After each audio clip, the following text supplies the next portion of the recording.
BurnLive, y'all, marijuanically keeping y'all connected, hashtagging these red eyes, changing the viewers' eye red, keeping underage, smoking our social media, killing myself for your entertainment, sitting here with friends and family, starting a cannabisation.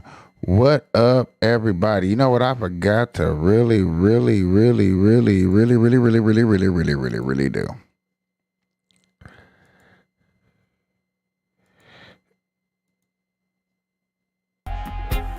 There we go.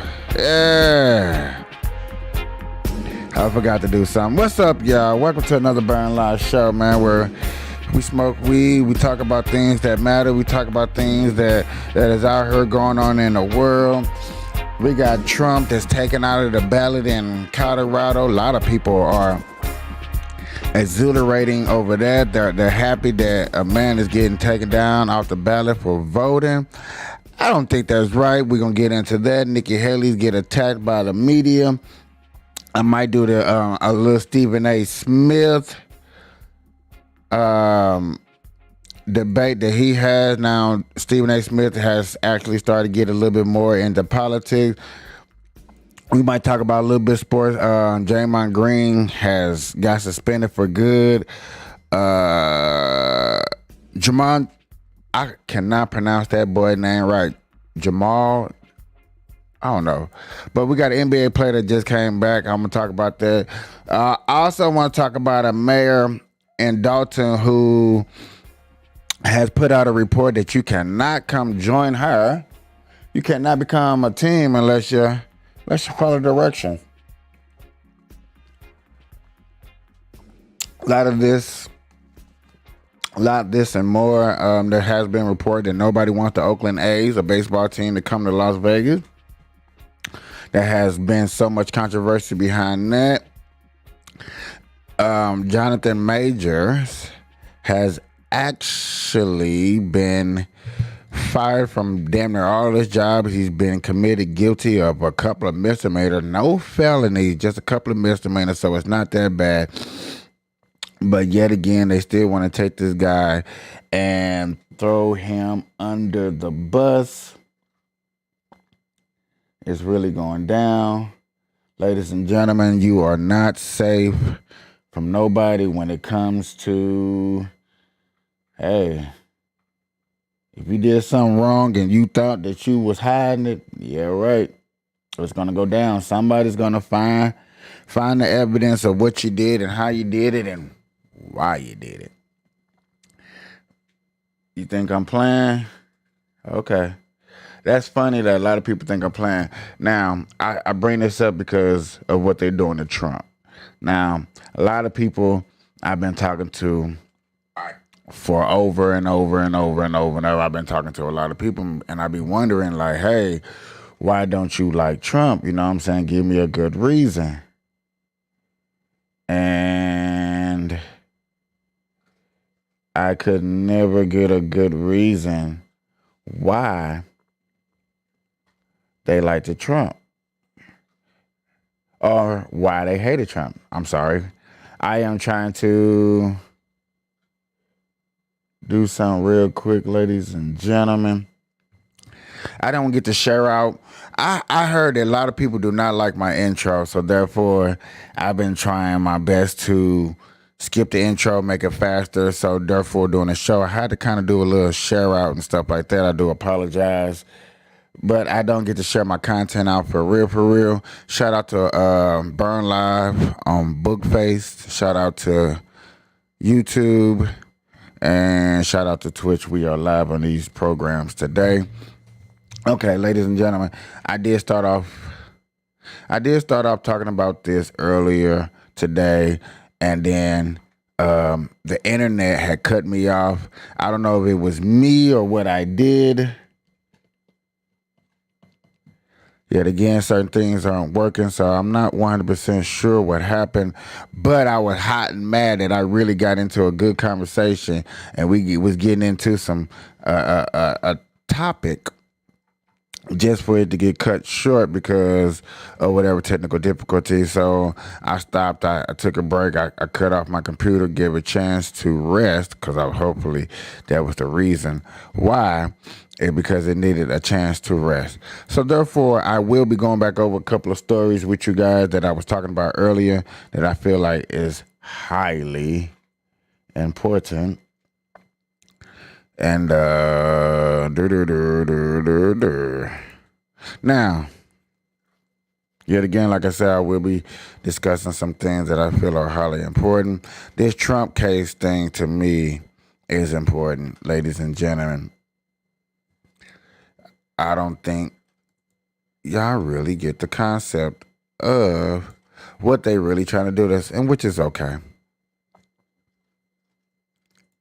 But I want y'all to listen to these questions that this guy asks. These questions are important to me. Are backing him against the Colorado court decision. Posting on social media, Florida Governor Ron DeSantis called the ruling tantamount to abusing judicial power and wrote SCOTUS should reverse. Here's former South Carolina Governor Nikki Haley and former New Jersey Governor Chris Christie. We don't need to have judges making these decisions. We need voters to make these decisions. So I want to see this in the hands of the voters. We're going to win this the right way. We're going to do what we need to do. But the last thing we want is judges telling us who can and can't be on the ballot. I do not believe Donald Trump should be prevented from being president of the United States by any court. I think he should be prevented from being president of the United States by the voters of this country. The only candidate for president who didn't immediately condemn the ruling was former Arkansas Governor Asa Hutchinson. Maura, what do I think his statement's actually very interesting. The Colorado Supreme Court. Okay, go ahead. Put his statement. Asa Hutchinson's statement. The factual finding that he supported insurrection will haunt his candidacy. Maura Gay, what do you say to the Republican candidate's argument that this should be the voters should have the say and not the courts? Why are you standing with Confederates? Why aren't you answering the question? Why are you finna sit up here and talk about the Confederacy, which ain't showed their ugly faces in like who knows how long? How long have y'all seen the Confederacy? How long have y'all seen the KKK? How long have y'all seen a true white supremacist person sit up here and say that, hey, I don't like you guys, I'm coming after you guys, I'm finna hang you guys? Like the things that people really sit up here and say that's really going on, bro, it amazes me. It amazes me. Who betrayed this country. And this is what they're standing with, is the spirit of those Confederates, rather Look how than slow she talking. The Americans who came together after a long and brutal civil war that was fought to keep the Union together. Look how slow she talking. Saw a threat in ex-Confederates running for office, so much so that they amended the Constitution to prevent those traitors from running for office. That should send a message that our election system, our electoral system, can be We're talking used. Now, she was talking literally talking about the Civil War and what the Civil War prevented. People who was against the Civil War, who was against slavery, who actually wanted slavery, he could not make sure those guys got put into office. Okay, now that's understandable. I get it. I get it. I really, really, truly do get it. What I don't get is how can you relate this message of what she's talking about to what's going on right now? That is one thing I don't get and I don't understand. And I wish somebody would take the time out to teach me. No bullshit, no bull crap. That is what somebody needs to do. Somebody needs to take the time out to teach me what is going on, because that is ridiculous. For nefarious purposes against the democracy itself. It's clear. It's clear as day. Yeah. David Notice, from- hold on, wait a so the minute. Notice how nobody jumped in there. Look at the panel. Nobody jumped in there and had a discussion like, okay, yeah, you're right. Let's elaborate on what she's talking about. Nobody elaborated on what she was talking about. So don't y'all think that was like a sign of she tripping? That wasn't a sign of she tripping. Nobody timed in on what she said. Is how many people up there? 6 people up there. Nobody could relate to what she was talking about. Why they could not relate to what she was talking about, ladies and gentlemen? Because she went to 1776 during the Civil War. That was unrelatable. What Trump has done and what they're claiming Trump has done to the White House, to the Confederacy, to January 6th custodians, has nothing to do with why Colorado set up here and did what they did. I have seen so many times that that's so unconstitutional. As who is the finder of fact that Donald Trump committed insurrection? We of course all believe it. I said, okay, Mika, you don't have to dart your eyes around. I was like, you don't have to dart your eyes around. I said on January the 7th, Donald Trump should be arrested and tried and sent to jail. But the question is, under the law, due process under the law, do judges randomly decide that he's an insurrectionist, or do people on cable news shows decide he's an insurrectionist, or does he actually have to be convicted of insurrection by federal prosecutors? These Republican candidates are all willing to fight for the silver medal. They're all willing to fight each other, but they will not stand up to Donald Trump. They're too scared to fight, and therefore they are too weak to win. The reason their words matter now, I mean, I think probably what's going through Nikki Haley's head is she's hoping the Supreme Court will deliver for her, but she doesn't want to be the person to say so. Nikki Haley just said, quote unquote, I don't think the system, I don't think judges should be making the decision on what the people should be voting on. That means y'all should be having a vote December, probably January 16th, February 14th, something like that. Y'all should be having an election like, hey, Colorado, any other state that want to follow in suit. This is the proper way that you sit up here and you win an election or you lose an election, or if you got a candidate that you don't want to put on the ballot, you need to vote him off. Give the rights back to the citizen. Quit trying to show the citizens, us, the people, that our vote don't count. This right here is showing us that our vote don't count. A lot of people are going to sit up here and then say, like, look, what the hell am I voting for? Huh? What are they voting for? Nobody has an answer. Nobody can answer that question. You want to know why nobody can answer that question?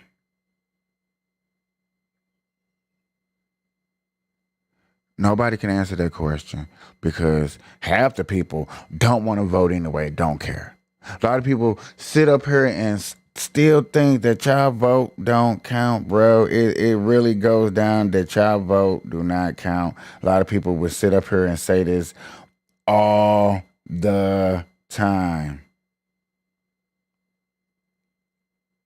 Okay? You would sit up and see this all the time. You be like, really? Okay.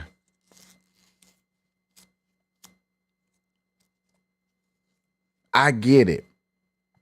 Somebody I don't like. But there's a lot of people I don't like. There are people at my job that get on my nerves. Literally give me a headache.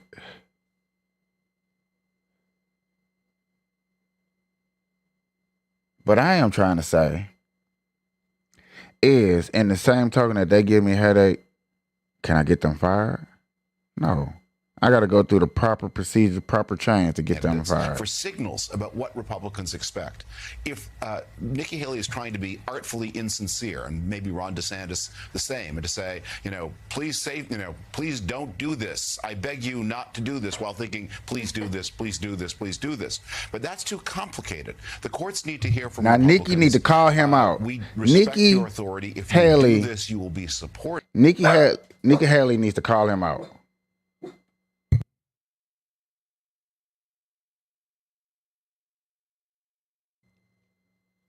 Needs to call him out on what he just said and how he just twisted her words up. You heard what she said. We all heard what she said. We all see how she presented herself. And this man, and see, this is why people be calling and they say, oh man, you just doing nothing but man explaining. This is what you call man explaining. This is where you're taking somebody, oh yeah, and let me guess, the Democrat Party can't do this. The Democratic Party cannot mansplain. Every time the Democratic Party speaks up and says something, oh, it's just 100% true. It's just correct. It's just true, correct. And you know what's crazy?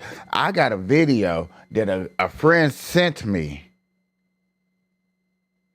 of what's going on. I'm finna get this, play the rest of this, and then I'm going to get this video to show y'all what's been going on in the White House just this year alone. Political court to act in a way to save the Republican Party from itself. And hold on. As I keep stressing, when I show y'all this video of what's been happening in the White House just during the administration, y'all let me know, did any of this stuff happen through the Trump administration in the White House? If any of this stuff that I'm going to show you after this video, this case come up in the summer, we would be talking about Biden as the beneficiary. But in coming up as it does at the end of 2023, the beneficiaries here are Trump's fellow and better Republicans. That's correct.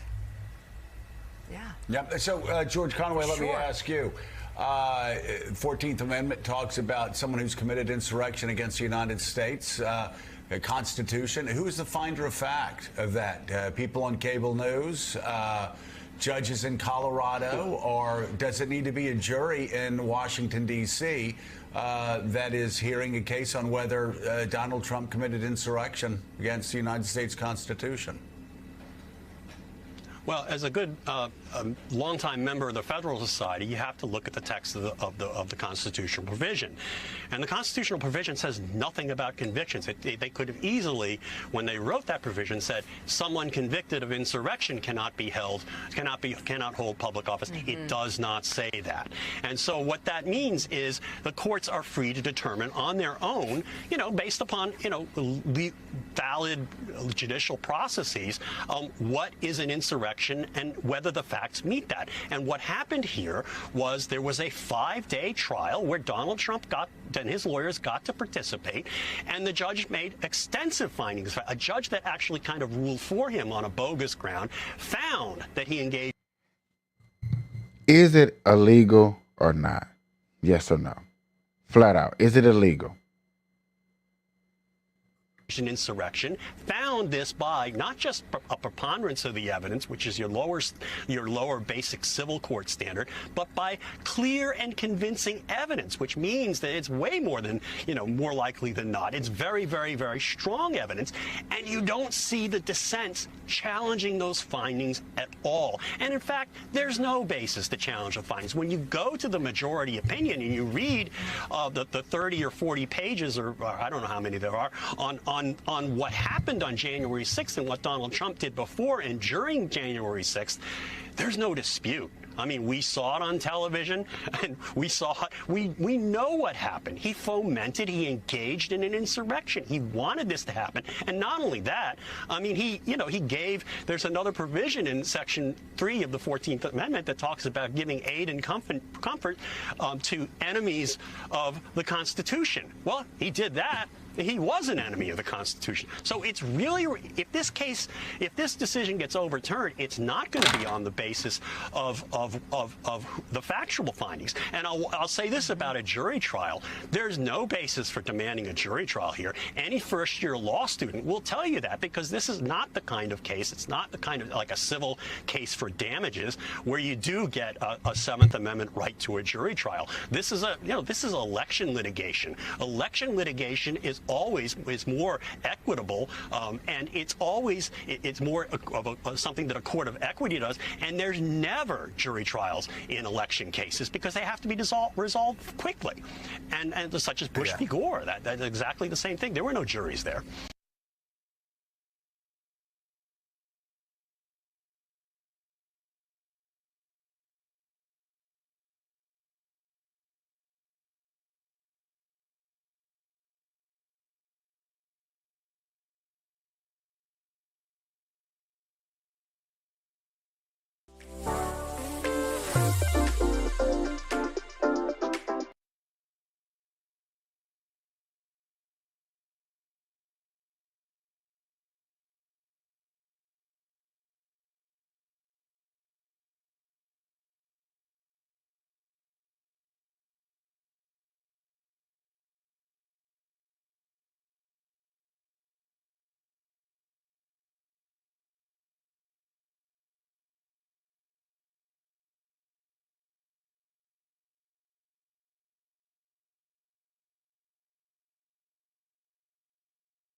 The video I was just telling y'all about that I wanted to share with y'all,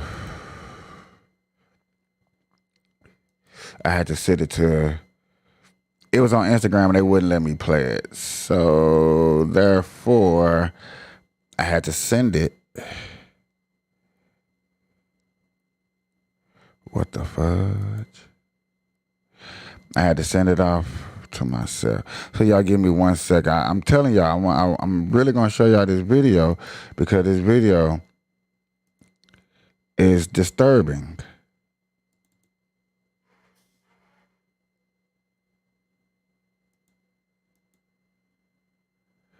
No sound on it.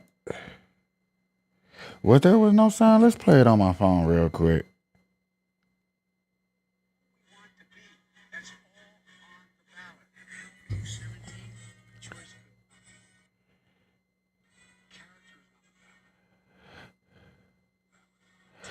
All right.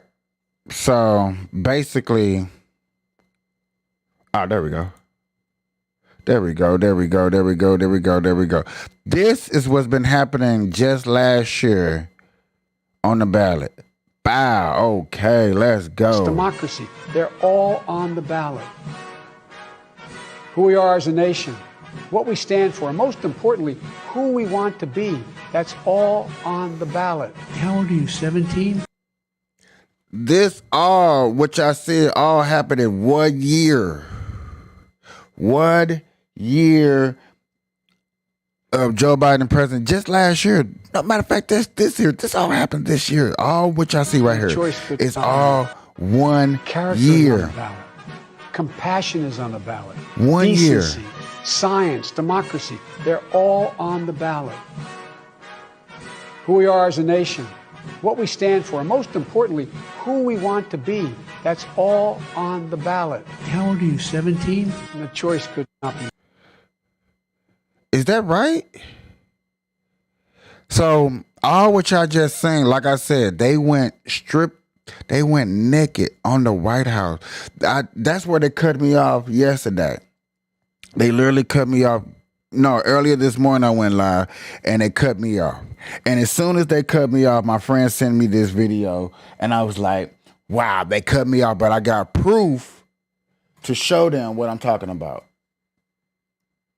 Just like it looks like I'm frozen on the BurnLive channel.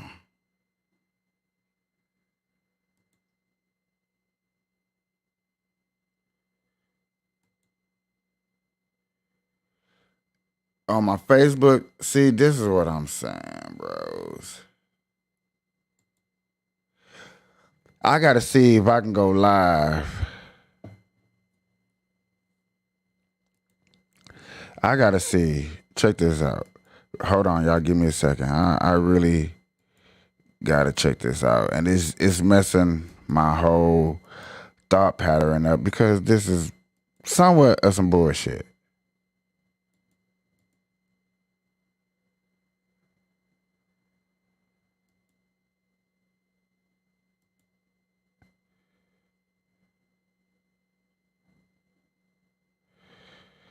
What would I want? I would just want BurnLive.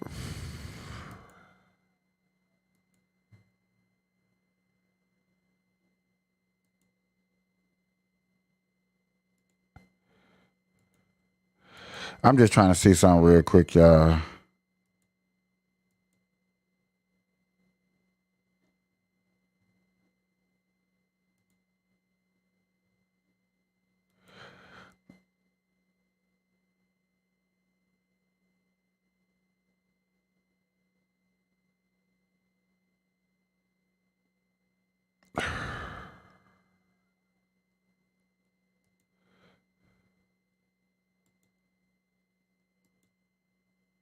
Hello, Clarice.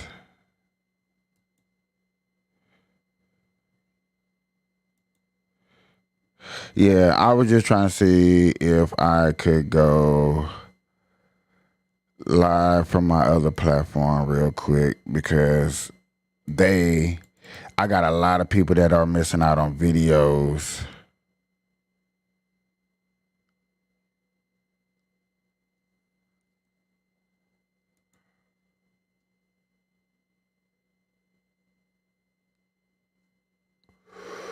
I got a lot of people that missing out on videos. And if we could do it like this,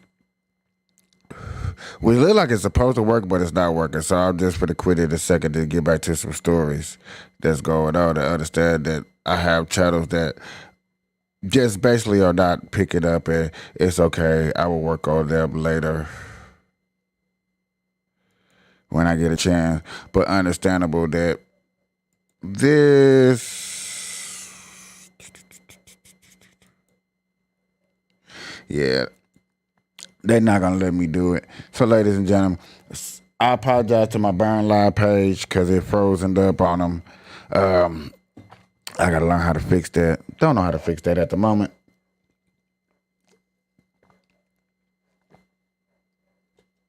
But y'all seen the first two videos of me showing you about the White House. Okay, Trump.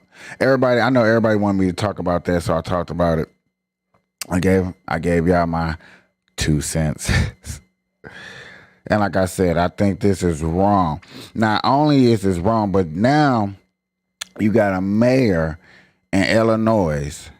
You got a mayor in Illinois, bros, who get paid I think it's $124,000 a year and stuff, and everybody been claiming she's been doing a bad job. They want to kick her out. So therefore, now that they want to out, she has put it into legislation for Illinois only, for Dalton, Illinois. The next person who gets in office and mayor, they're not making no money. No young moolah, baby. Okay? It's really going down in the DM like that, bros. I don't think people really be watching.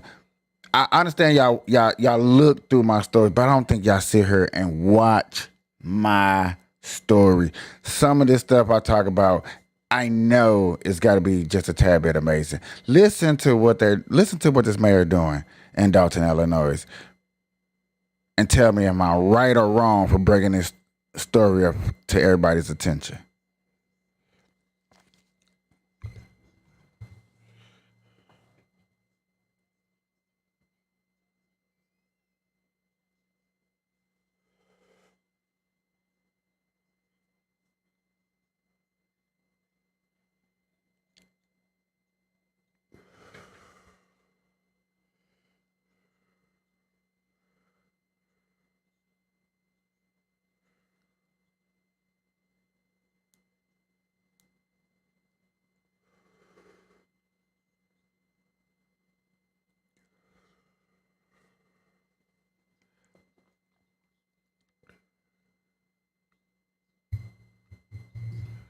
Hold on.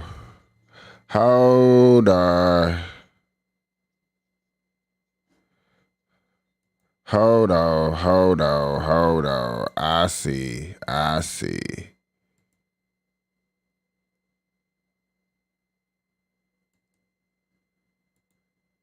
My bad. Let's start this over. A lot of y'all couldn't hear.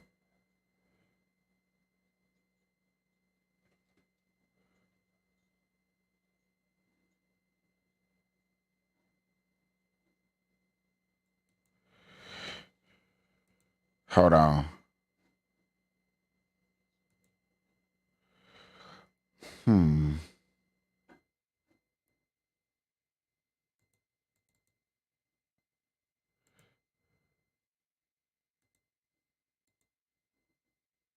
The worst attempt to try to dissuade people from running that I've ever seen, and that's a long time. Longtime municipal attorney Bert Odelson says he was stunned when he saw the latest move by controversial Thornton Township Supervisor Tiffany Henyard, who also doubles as the mayor of Dalton. 2 weeks ago, the township board passed an ordinance that allows Henyard to continue collecting her $224,000 a year salary. But if anyone other than Henyard gets the job, the ordinance resets that salary to $25,000 a year. Odelson says that's blatantly unconstitutional because you can't set an elected official's salary based on who's holding the seat. You put a salary to attach to the job, to the officer. So it is a blatant attempt to dissuade other people from running and to allow the current supervisor to maintain the $250,000. She get paid $224,000 a year. If you vote her out of office, if you vote her out of office and you win, you only gonna get $24,000 a year. She got that to where that's for you. She is so corrupted. Y'all are letting these people get in the office because of color.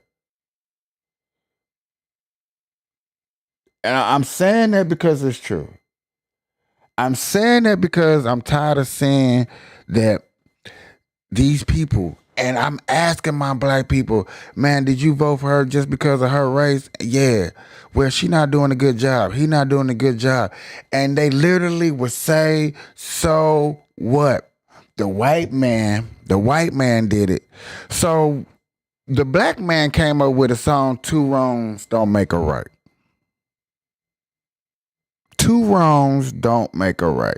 So what part of this right here are we watching that is right? What part of this that we watching is going to make America great again? What part of this we watching is going to make people believe in the government? Everything that's happening is making people believe, like, you know what? I don't want to trust the government. And they have every right to say, I don't want to trust the government.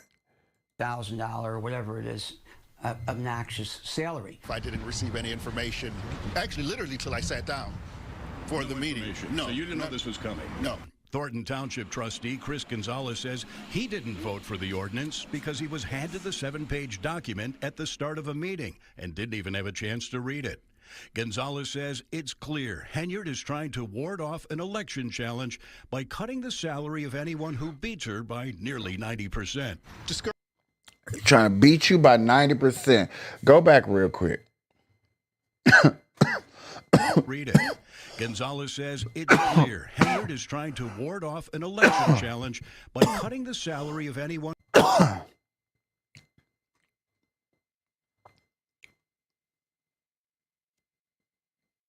Every billboard is like what, $5,000, $2,000, some odd dollars a month. I guarantee they come out of taxpayers' money. I believe they came out their budget. She took trips to Las Vegas.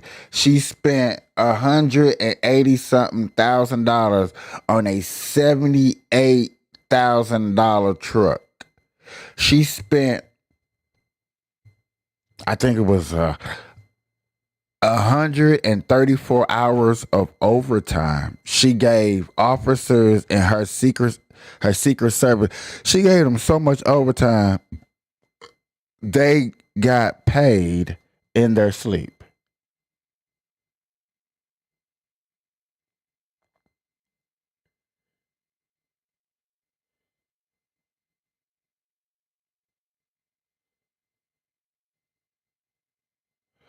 Hold on, y'all. I'm trying to see something.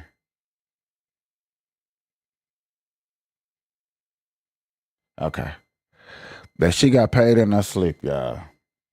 Security guards got paid in their sleep.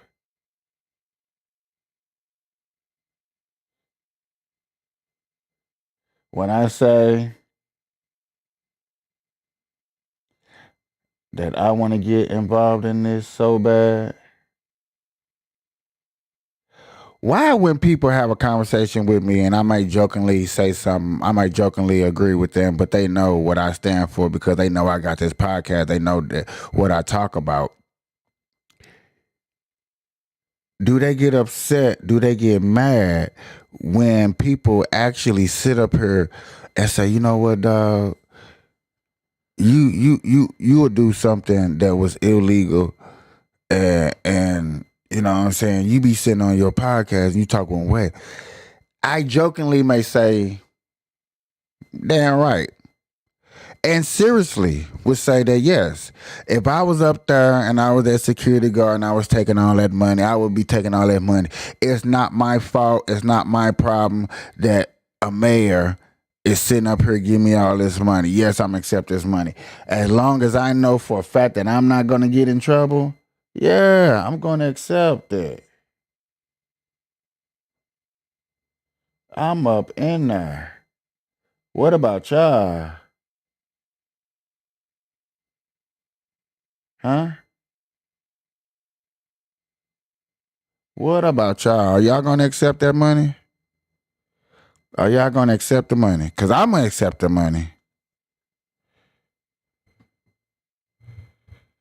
But am I going to fuck up the streets? Am I going to fuck up the taxpayers' money just because I want to put money in my pocket? That's the bigger question. That's what I'm trying to allude to. Or am I really going to fuck up y'all pockets just to get my pockets together? Do y'all think that's... Yeah, some people gotta think that's cool. Why I think some people think that's cool? Because y'all be like, and y'all think to yourself, man, other people did it. Other people did it. Now, I started this podcast not because other people did it, because I want to start a podcast. I want to start this specific type of podcast because nobody in the marijuana industry is sitting here talking about real, true things that's going on. Now, I see people, they sitting up here, they really be talking about different things that's going on, but do they really sit up here and talk about what's going on?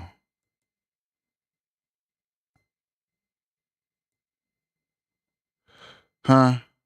Do they really talk about what's going on? And what I mean by stuff like that is this right here seems to be the future. It seems like right now we're going into scare tactic moments. Let me tell you the truth. Let me show you what's going on here, and you take it for what it is. Obama put out a movie where they saying technology tricks the government and tricks the people into fighting each other. That was the war on the Netflix movie. If y'all ain't seen the Netflix movie, you got to go check out the Netflix movie. It's Netflixing. Okay, Obama expired movie, but this movie right here comes out next year. I'm telling people I'm going to be talking about this movie for a while. I'm going to be bringing it up to people because yet again, I have had a bunch of conversations off air, and I don't believe that y'all are ready for no civil war. I don't believe y'all are ready to kill your neighbors. I don't believe that you are ready to pick citizens versus the government, Democrat versus the Republicans, MAGA versus the rest of the world, immigrants versus United States of America. However the Civil War breaks up, I do not believe that y'all are ready for this type of era, movement, and gesture. I'm only putting this out here because this is what I have seen. This is what I believe in. No. I have literally asked y'all. I have literally talked to y'all. Hey, you think you can shoot your neighbor? Oh man, I don't like that mother. No, can you really go out there and shoot them and be survivor? You're not just shooting your neighbor. You're shooting a couple of your neighbors. Can you really go out there and go shoot your cousin, your niece, your nephew, your uncle? Can you go out there and see somebody that you like that turned against you? Now you got to go get them. Are y'all willing to do that? Can y'all see that? Can y'all be involved in a situation like this? Y'all see, this is a movie. There's one scene that I would keep playing this scene over and over and over because this is the best scene to explain to y'all what is going on. What type of civil war are they planning? Now, a lot of people like to say they. Who is they? The elites, the wealthy, the rich. Because when the rich start leaving America, then you probably know it's a civil war coming. How do we know what civil war coming? Listen to a speech like this. This is one of the phrases that's in the trailer, so you know it's in a movie. But here we are. There's Right some here. kind of misunderstanding here. What? You're American, okay? Okay. What kind of American are you? What kind of American are you?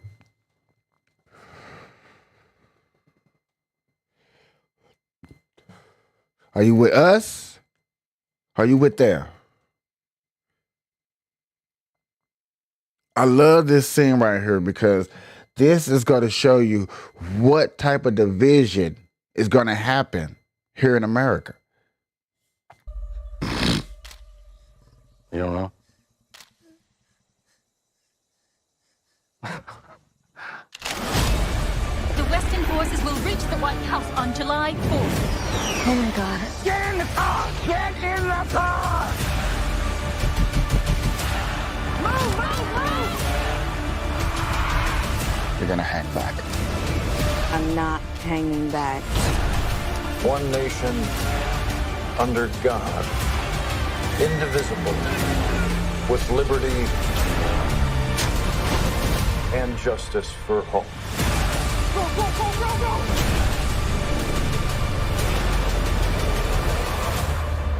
God bless America.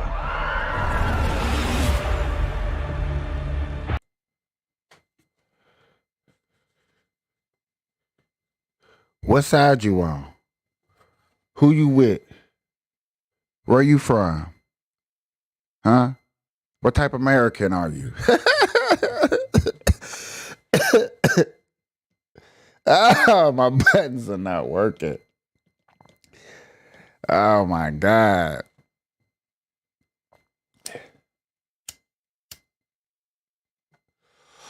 This is what they're saying Trump is going to do to us. Anybody on the left side, anybody that's a Democrat, anybody that's democratically trying to save democracy is going to say this is what Trump is going to bring to us.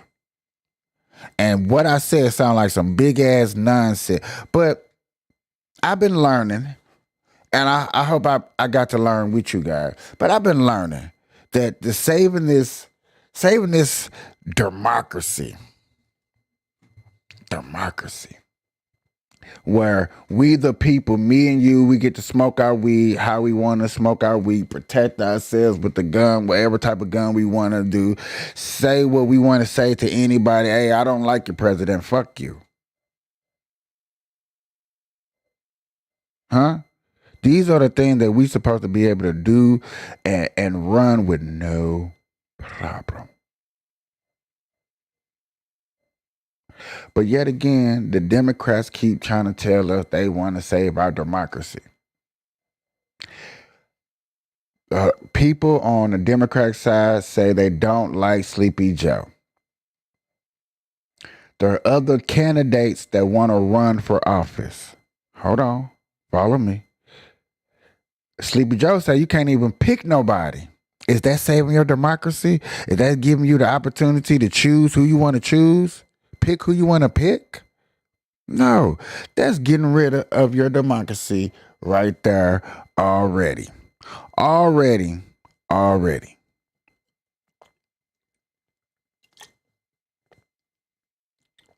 So, we already trying to get rid of your democracy.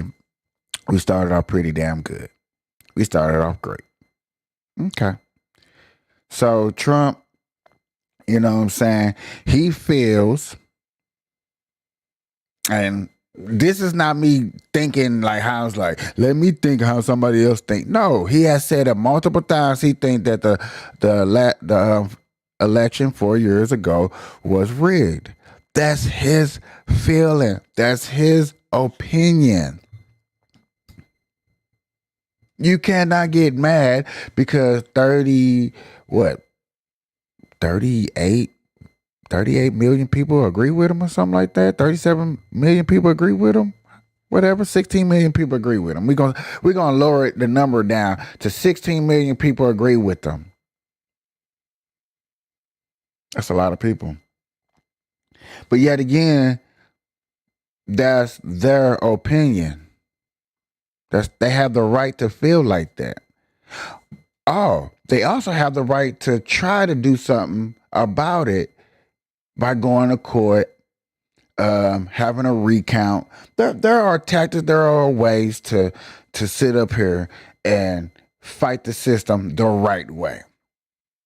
And look at me, I'm always talking about fight the system the right way, because fighting the system the wrong way ain't got us nowhere.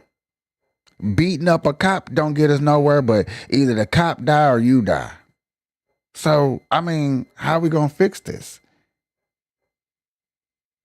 Everything that happens here in America has something to do with racism. Everything that Trump do is racism, is against democracy. Joe Biden, everything he does is for democracy. He is one of the best presidents of all time. He is the best. He is doing it well. He has 2 thumbs up. He is chilling. Man, the president is doing such a good job that he could take vacation trips anytime he wants to because he's doing that good of a job. He's really doing that good of a job. He's really in that mode. Okay. So what in the hell is going to start the Civil War?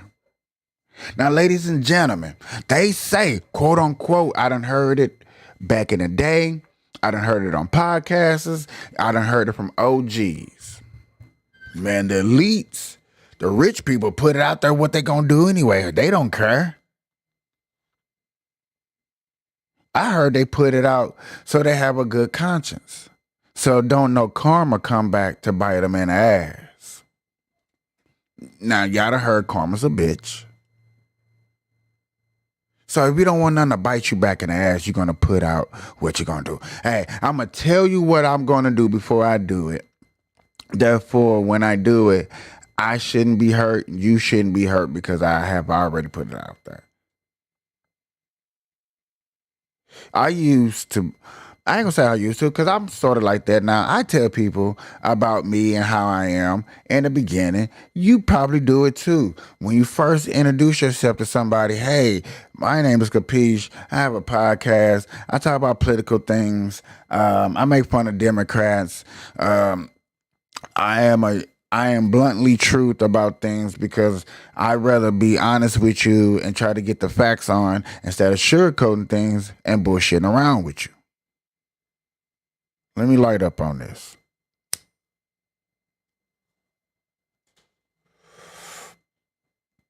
But a civil war, meaning that we don't like each other so much that we're willing to have a purge moment. We're willing to take your head off. We're willing to do what it needs to be necessary to get rid of you. That sounds like how the Democrats act when it comes to social media.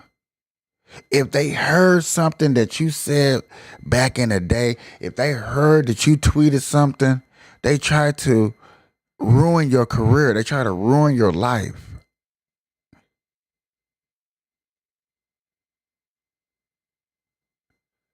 So if this anger, if this emotion keep pushing on and pushing on and pushing on and pushing on, yeah, that might start a civil war. Yeah, we might finna go somewhere. We might finna jump off the deep end. It might finna go down. It's finna go down up in the DM.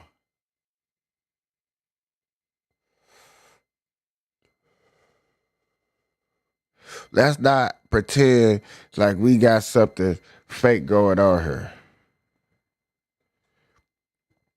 Ladies and gentlemen,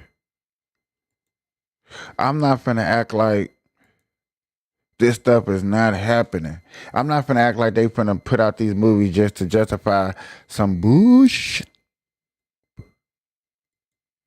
Huh?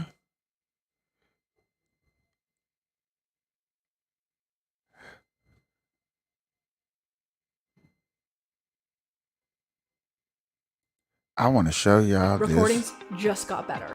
I want to show y'all this picture right here.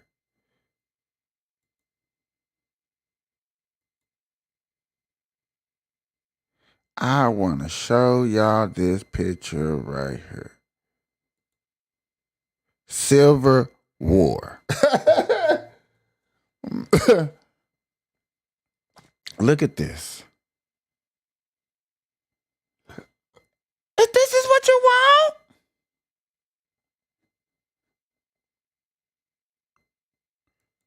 that looks like a lot of people. Let's hear what's going on in Eagle Pass, Texas. Patrol agents, with sources telling Fox News Monday set a new record for daily migrant crossings, all as the total encounters in December, usually a quieter time at the border. Ain't that a small little town worth of people? That's about a small town worth of people. That's like a town. That's a city worth of people.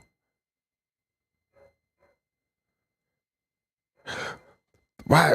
You can start a city call it Migrant County, and there you go. You got the whole population right there. That number is sickening. That number right there is sickening, is crazy. And why is we allowing this? What's going on? Expected to set another new monthly record. The New York Post says the record numbers prove President Biden has waved the white flag and his administration is ignoring the laws and just letting everybody in. Bill Malugin is live at the border in Lukeville, Arizona. I like that news cover picture right there. I likes that. I like that right there. Look at that. Do I gotta blow that up for you guys just a little bit?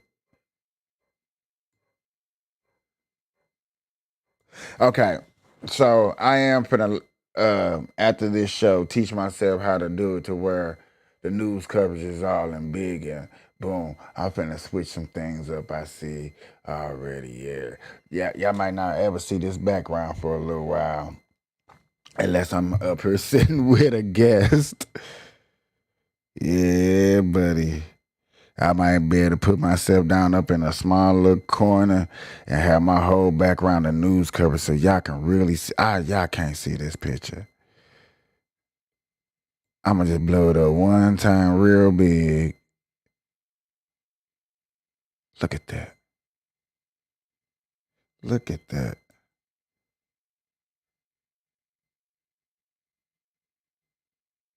They coming over here in boatloads.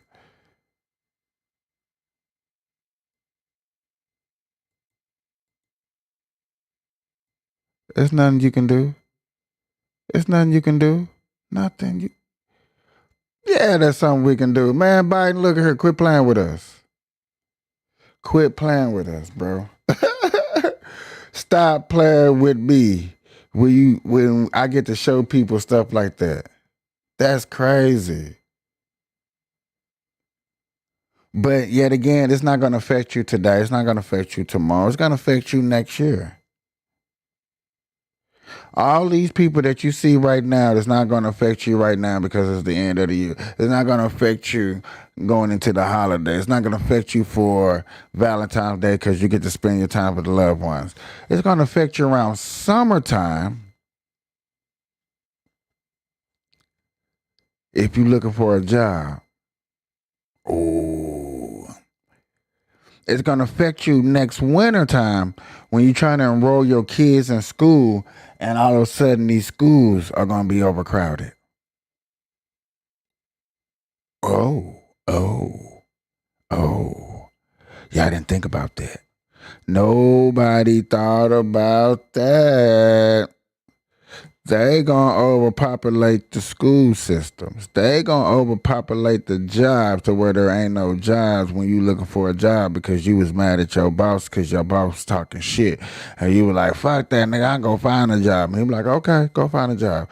And you not knowing that all these people are crossing the border because you don't care. A lot of people that watch my show don't care. You don't care.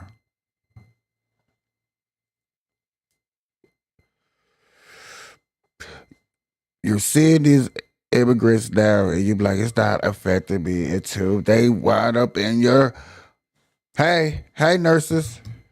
When COVID spiked and these people coming up in your home, up in the hospital, you don't know, and they don't speak no English, and they ain't got no paperwork, they got no medical work, and they sick, and you don't know how to take care of them. That's when they're gonna start affecting you. When you're trying to take your kids or your loved one, your husband or your wife to the hospital, and you're sitting there for 4 or 5 hours just to see the doctor or just for an emergency room, it's overpacked and it's overcrowded. Because this is where this stuff is going to show affection. This is where it's going to start at. I'm trying to really let you guys know where it's at and where the problems are going to start increasing at. But that's where it's going to start at. Okay? It's going to start at the hospitals. It's going to start in the schools. It's going to start in the summer when you're looking for jobs. You got your daughter, you got your little son trying to look for his first job this summer coming up, and he can't find it this summer coming up because why? Because them immigrants going to get the jobs first. They got a first crack at it. Huh? Then you're going to have to start a problem. Now, Chicago, New York, Massachusetts, Colorado, they're already feeling the effect because they're seeing these guys get bused to them. Y'all know it. I done covered the story on my channel plenty of times. Y'all done seen this problem because y'all done seen that they being bust up there to them.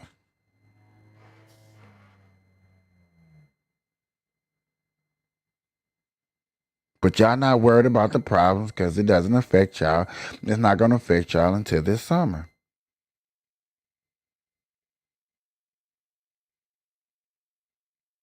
This summer, when it goes down, y'all let me know how it is. Y'all let me know how it goes. Y'all let me know how it looks. Okay.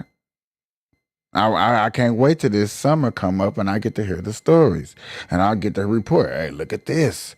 Look at this. Not only do we got the illegal migrants all over the place, all over America, all over everywhere, but then you got the looting too. Now, the migrants probably are not looting now. But if they get wind that everybody's looting and not getting locked up, not doing no jail time, only getting a slap on the wrist, what you think they're going to start doing? And do you think they're going to start doing it too? Hey, they doing it. Why can't I do it? Sound like a good idea.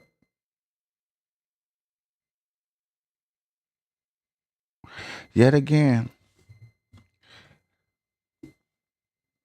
they say a person that over worries about the small things or things a person that over worries is a safe person. And I over worry about things that affects me later on down the road. I worry about things that affects me and my family later on down the road. I have always looked toward the future and things that affects us. Yet again, y'all want minimum wage to raise, which understandable. It's supposed to raise your should raise. If you're going to raise the market, you're going to raise interest loans. And these are things I didn't know until now. I did not know nothing about the interest rates on houses getting raised. Yes, if all this interest rates all over the places is interest rates is at 8.8%. 8% right now. So, you know what I'm saying? That's pretty high from what I'm learning about interest rates and I'm learning about the market game. And when you're talking about real estate and houses. So what you think these illegal immigrants are going to do? They going to help raise the interest rates. Why? Because you don't want the dirties in your neighborhoods. You're going to want the cleans in your neighborhood. So you're going to want to do whatever it takes to make sure certain people can't afford to live in places where you stay. Interest rates. But let's listen a little bit more to this story and see what's going on. Letting everybody in. Bill Malugin is live at the border in Lukeville, Arizona for us. You've been seeing these large groups of mostly adult men cross all day, Bill. What exactly are you seeing there? Well, Sandra, you can see over my shoulder we have another group of adult men who have crossed illegally here, and these border numbers are just spiraling out of control. In the month of December, we are currently averaging 10,000. He literally pointed over his shoulder. Nobody cares. Nobody cares. But he's pointing over his shoulder and showing you guys, literally showing you guys, illegal people that's not supposed to be here, that has no business being here. He's literally showing you guys, showing them to you.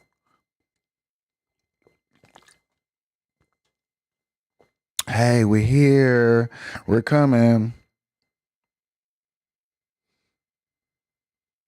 Understand it's warm down there in Arizona. It's warm down there in Mexico. It's warm down there in Texas. But as soon as we get a hold of them down there, they're going to ship them up to Chicago, to the cold states. Migrant encounters every single day. This is the situation here in Lukeville. A lot of these adults coming in from all around the planet. Actually had a couple of guys from Afghanistan out here a little bit earlier. They are considered special interest aliens. They will be subject to additional vetting, but we'll show. Y'all don't care. Y'all don't care. Y'all heard what that man just said. Y'all heard what that man just said. Y'all heard. Ooh-wee.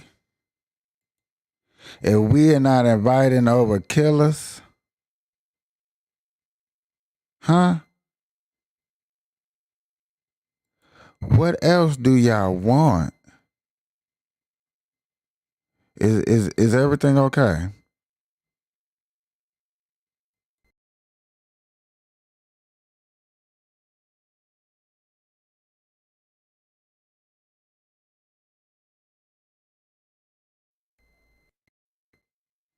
That's what I want to know.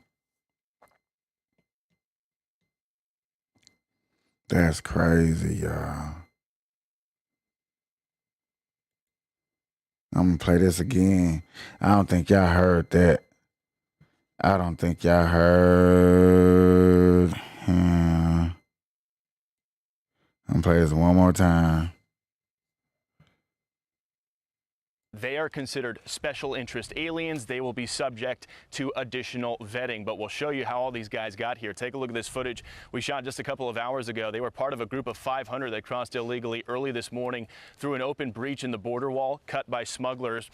They then marched up here to this outdoor Border Patrol processing area where we're standing right now. Some of them had their iPhones out. They were taking selfies, sending images back home to let folks know they had Not they arrived here got successfully iPhones. in the United States, as this Tucson, Arizona sector just remains overwhelmed in the epicenter of this border crisis right now. More than 2,800 illegal crossings. Not they got iPhones.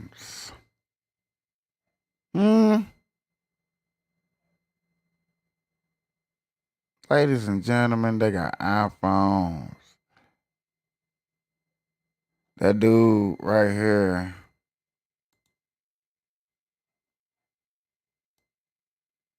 I kind of want to do it. No.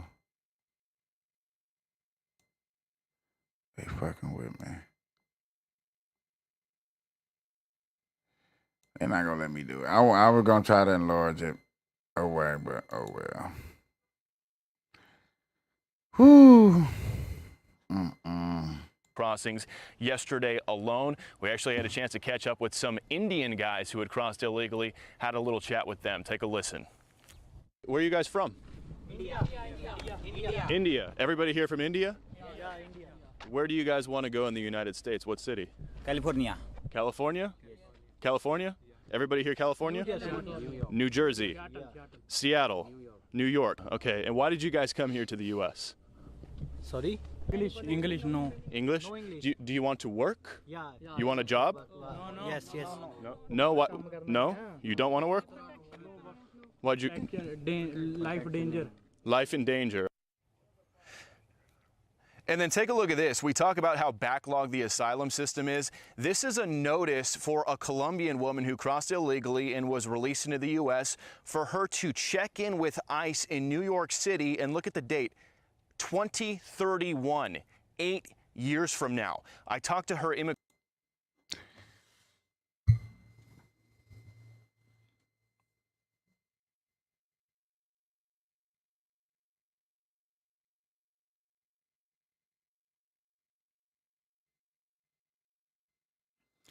How hard do you work for your dollar? How hard do you work? How hard do you work? How hard do you work for your dollar? How hard do you work to put food on the table? How hard do you work for the future of your kids? How hard do you work?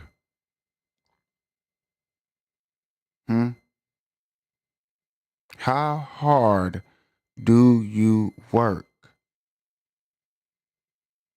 Well, they're letting people over here with freedom to roam.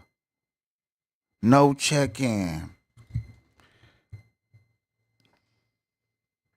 How? Oh, Lord. Ladies and gentlemen, do y'all see the problem? who certain people that we vote for have no interest in what we're trying to do here. They have no interest. None. You cannot tell me that these people have interest in what we are doing here in America when they're giving freedom to illegals.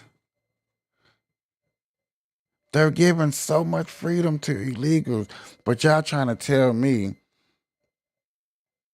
that y'all freedom is come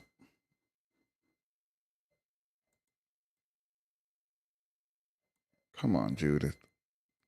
I love y'all to death. No, like I really love everybody to death. But I really want y'all to see like the Democratic Party don't care. This is big ass proof. Man, let me rewind this one more time for your mind. Please listen to this. Okay? For one, these guys don't even want to work. They don't even want to work. Life in danger. And then take a look at this. We talk about how backlogged the asylum system is. This is a notice for a Colombian woman who crossed illegally and was released into the U.S. for her to check in with ICE in New York City. And look at the date, 2031, 8 years from now. I talked to her immigration attorney. He says he was left absolutely stunned, and he's been doing this job for almost 30 years. Take a listen. They gave her a return notice to come back in 2031. So that's quite possibly the most unusual thing I've ever seen in my near 3 decades of practicing immigration law. It made me realize that the Biden administration is basically providing backdoor amnesty for anyone that wants to show up at the border. And John and Sandra, one more thing to note. Last week, Arizona's Democrat Governor Katie Hobbs announced she was sending the National Guard down here to the Arizona border. I can tell you we've been here in Lukeville all week long. We have not seen a single National Guard soldier.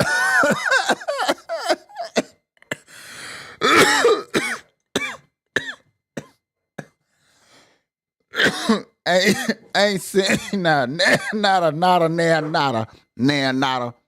National Guard.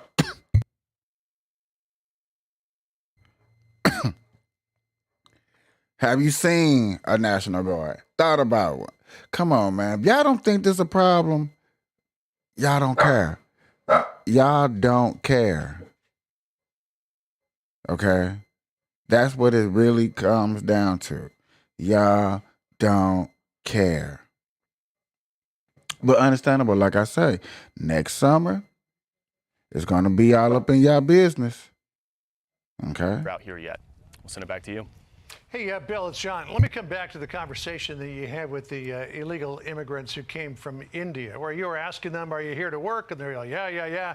And then the one fellow pipes up and says, oh, no. Life danger. I mean, we all know that in order to qualify for a claim for asylum in this country, you have to demonstrate what's called credible fear. Did that sound like it was coached to you? It did, and that... Hold on. Coached. Coach, you know doggone right when you trying to go get a crazy check, when you trying to go get the Social Security card, when you trying to go get the food stamp, when you trying to go get anything, you're coached. Somebody tell her, hey man, you let them know when you fill out for the food stamp that you ain't got nothing, you ain't got no job, you ain't got no place, you hungry, you homeless, you everything. That's what you're supposed to let them know. All right? Coached. Everything you do when you trying to get something against the government, somehow, some shape, some form, you are coached. Period, point blank. Stop playing with me. Okay? Stop playing with me. Coached is when next summer you're trying to get a job.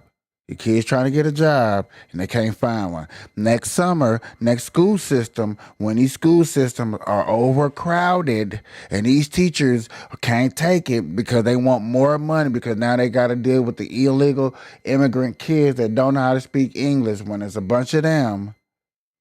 When you got to start a whole new school system And they're coming out your taxpayers' money, but y'all don't care. It's not bothering y'all because it's not hitting y'all pockets. I'm telling you, it's going to hit your pockets because they're going to have to make credibility. They're going to have to make adjustments for these people. You heard that man said no job, life threatening. I don't want to work. I don't care if it's rehearsed. I don't care if it's scripted. I don't care if it's fake. I don't care if they was phony. I don't give a hot smackaroni, macaroni. I don't care. They're going to affect my economy. They're going to make sure I get extra tax because they're going to want extra privileges because they're going to see that there's another community out here that gets extra privileges already.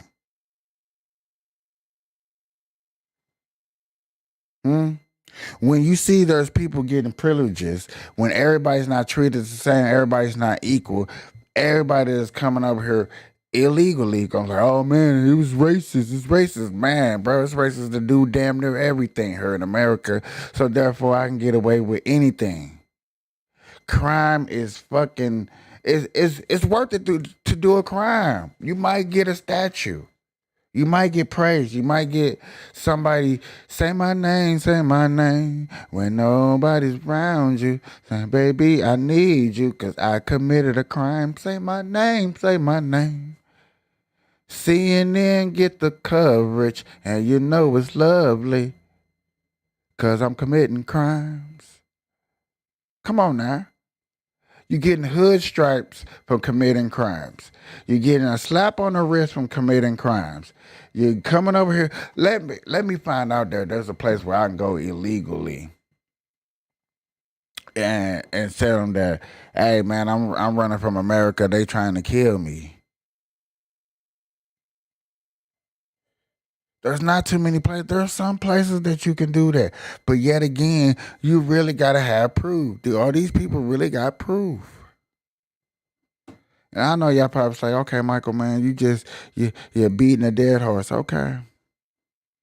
All right. I'm done beating a dead horse. I'm done talking about it. You know, I'm blowing up. I'm going too far. I'm just rah. Okay, cool. I'm sorry. I apologize.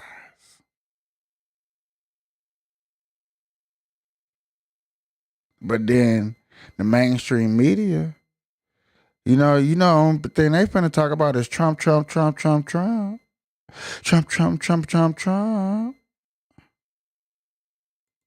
Well, y'all know building your online. Y'all know it, but I be wrong. I'll be there. I just want to let y'all know what be going on, man. What be popping? Doubling down on his outrageous comments that immigrants, he said, are, quote, poisoning the blood of our country. Sending a lot of people over here that don't belong over here, that can be terrorists, that don't need to be over here, that's just doing it for a free ride and a free paycheck, is ruining the blood of our country. It's ruining the dollar of our country. It's weakening our country for when other people want to say, hey, you know what? I don't like them. Other countries don't like America.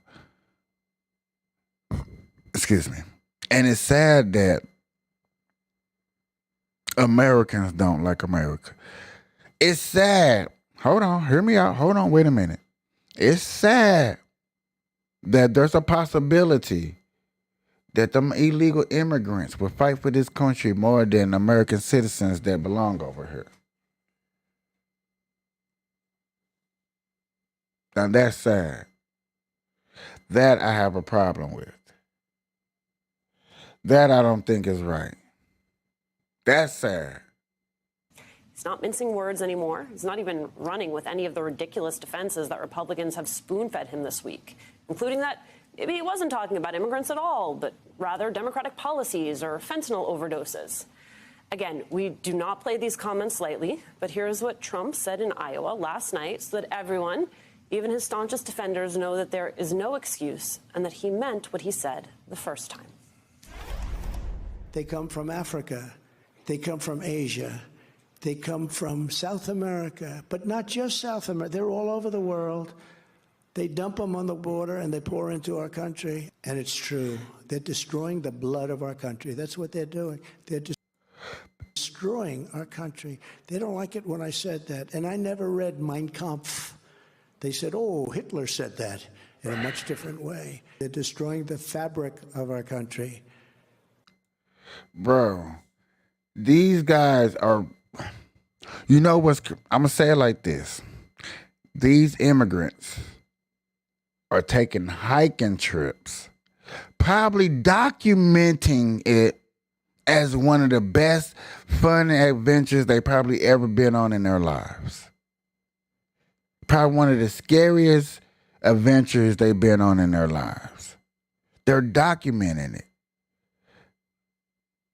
And we sitting up here acting like that's not a problem.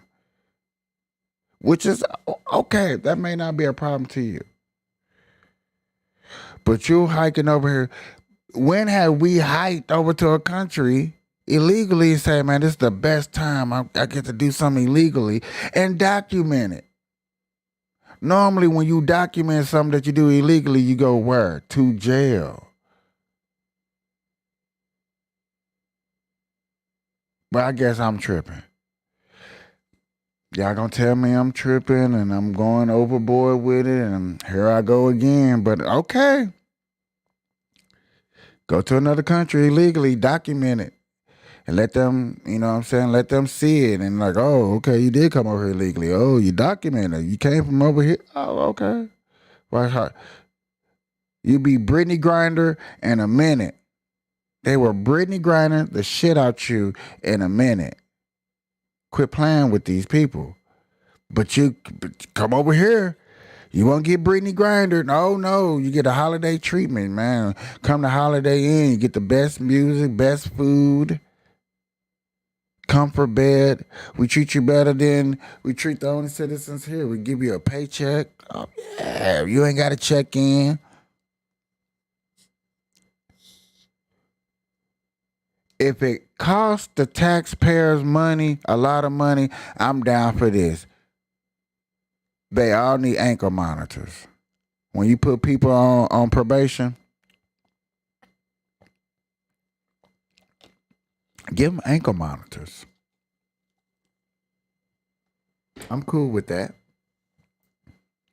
I'm down with that. I don't see nothing wrong with that. Give them an ankle monitor. Let them know that, hey, you just can't be going anywhere. Boop. You spend 5 years clean over here. That is a hell of a good ass idea, bros. That's it. Put them on probation. Put them on parole. Everybody in that damn picture in that last video that I just showed them, put an ankle monitor on their asses. If they coming over here illegal, put an ankle monitor on their ass. Bro, that's the best. That's it. That solves it. If you're gonna be over here, if you're gonna do it like that, put an ankle monitor over. At least we know what they're doing. We know what you're up to. If you do a good job in 5 years, you don't commit no crime, you don't cut this ankle monitor off, you show up, yes. You got to go through all of that. And not like y'all just saying, show up in 2031. Fuck out of here. I need to know that ankle monitor is on you somehow, somewhere. Call in. Okay, cool. If you ain't got to show up until 2031, at least got to call in. The ankle monitor will show that the cell phone that you calling in from will ping from the same spot. You got to make circumstances so where these people can suffer and do what they need to do. And I do, and yes, I use the word suffer. Don't make it easy for nobody. It's not easy for me. I got to get up every day. I got to pay rent. I got to pay taxes. Huh? I already got to take care of people on government assistance.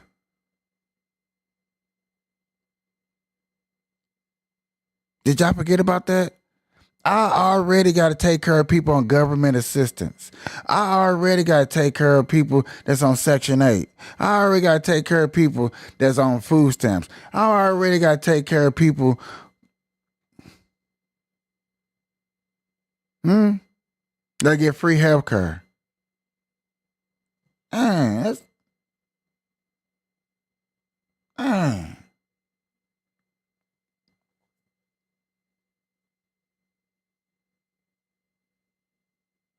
y'all would say this marijuana podcast over here be tripping. I know y'all say I'm tripping. But guess what? I'm tripping for a good hot damn reason. And we're going to have to get them out.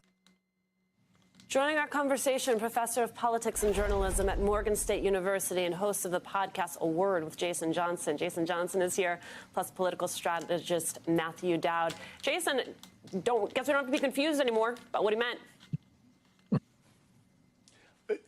Look, Alicia, I've never been confused. Remember, this is the guy who said there were decent people on both sides when it attacked, Charlottesville, which was my alma mater, University of Virginia. But I think the bigger issue is this. It's not just the realization that we have at least 30% of the country that's okay with openly Nazi rhetoric. It's not just the fact that the man has spent the last 7 years using this kind of terminology. Remember, back in November, we were talking about him referring to immigrants as vermin. It's the idea that we are now at a point in public discourse where a man who is going to be the nominee for one of the main political organizations in this country has to vocally say, and by the way, I didn't get this from Mein Kampf. Think about that.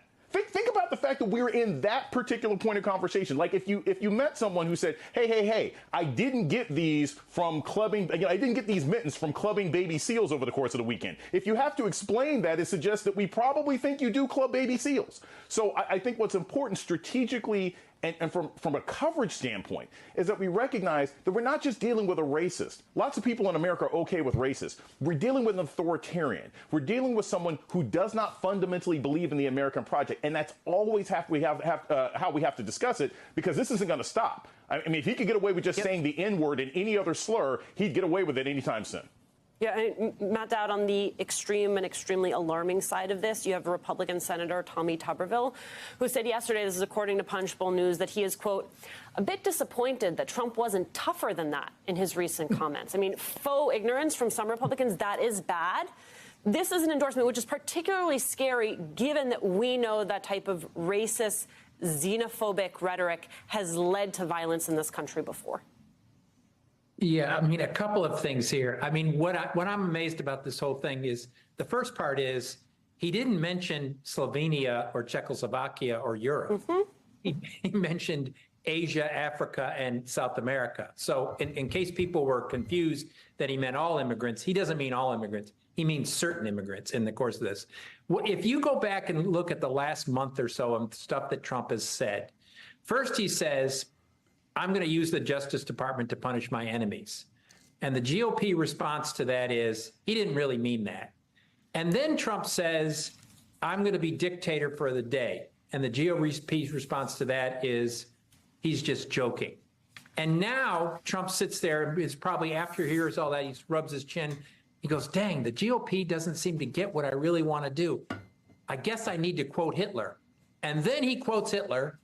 And the GOP's response is, two fingers going in 5 different directions and a bunch of gibberish in the course of this.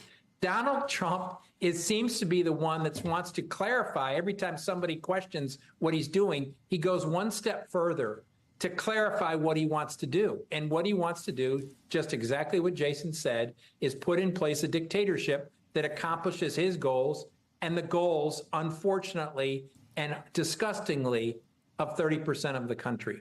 Yeah, disgustingly indeed. Jason, Vice President Harris, she joined our colleague Lawrence O'Donnell here on MSNBC last night. Not sure if you caught it. I want to take a listen to her response to Trump's comments, speaking as the daughter of immigrants herself. I was raised knowing that there will be some people who will use their voice in a way that is meant to dehumanize, meant to suggest that the vast majority of us don't have anything in common, when in fact the vast majority of us have more in common than what separates us. It is language that I think people have rightly found similar to the language of Hitler.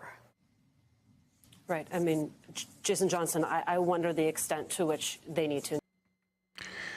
Now, when Vivi Ramaswamy used all them Hitler rhetoric, when Vivi Ramaswamy used that shit, y'all told him he can't use that, it's wrong, and you shouldn't talk like that. But y'all turn right back around and say, oh, Trump is using Hitler rhetoric. He's praising the Chinese during their anniversary. He's doing this, he's doing that. Y'all are painting this picture so everybody can hate Trump. But check this out. Yet again, why are we going to play stupid like other countries are dumb?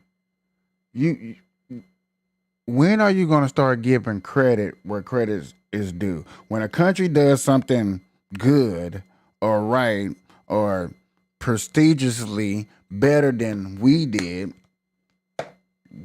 sometimes you give credit. I don't care if it's in our interest or not. If it's the right thing or it just looks like they did a good idea or a good job or something, you give them praise. When Israel and them are building this vast city, everybody's over here covering. You're going to cover, you're going to talk about it.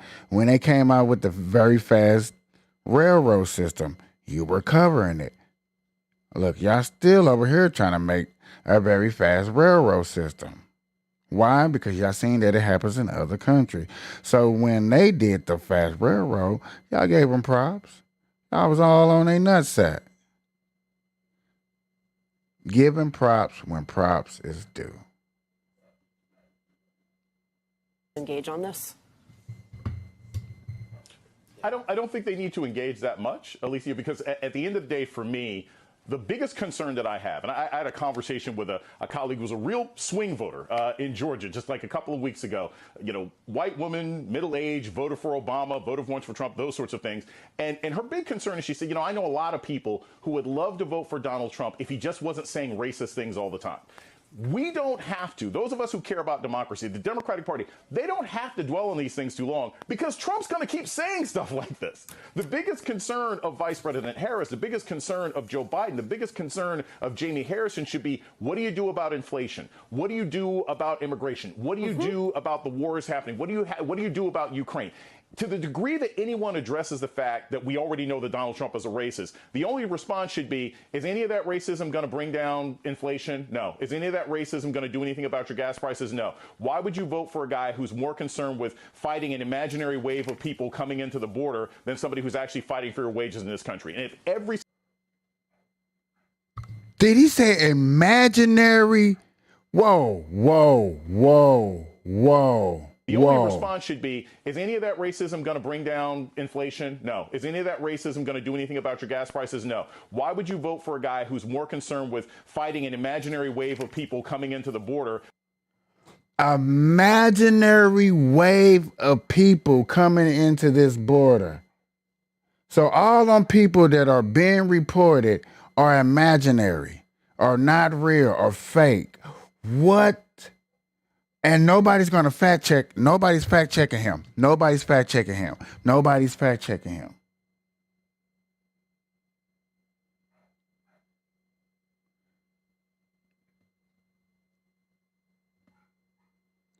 The podcasters that I see, that I watch, I better see them be pulling up this shit right here. This right here needs to be pulled up. The dude literally said the fake imaginary people that's coming over this borderline. This man got a podcast. He probably got way more viewers than I do. Oh my God, what is going on here?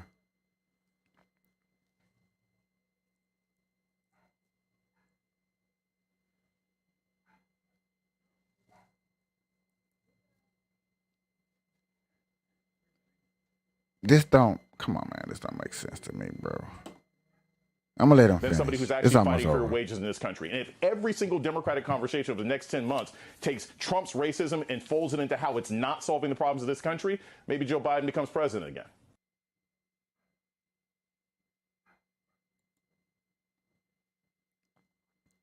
I cannot believe I just heard somebody say that the imaginary people that's coming across this border, like that stuff is not a problem. Y'all give me 1 second, I'll be right back.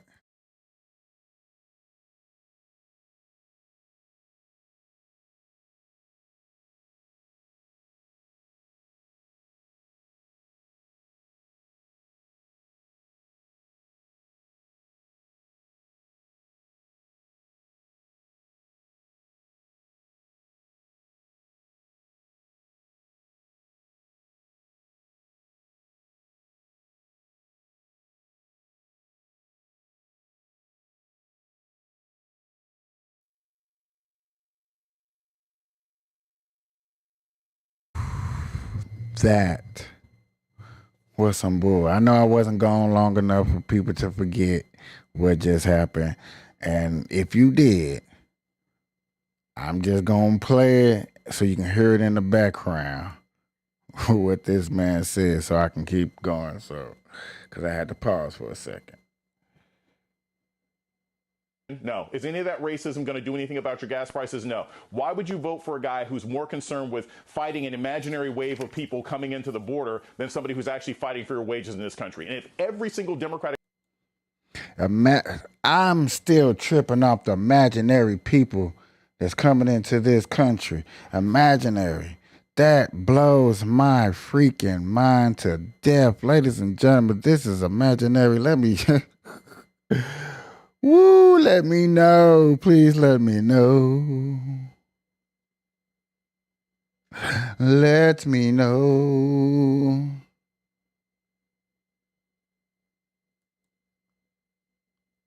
Okay.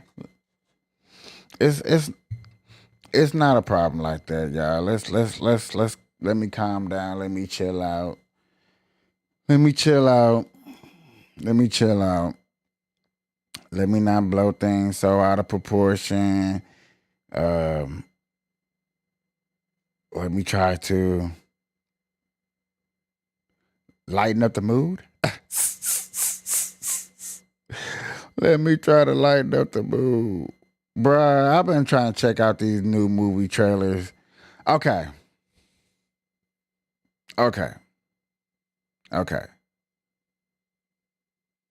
I don't know if I'm going to do it today, but I think I'm going to set it up for tomorrow's show. Okay. Tomorrow's show, there are 3 movies that has correlations together. It's the, what is it? It's the bricklayer, the B something, the bricklayer, and then there's one more guy.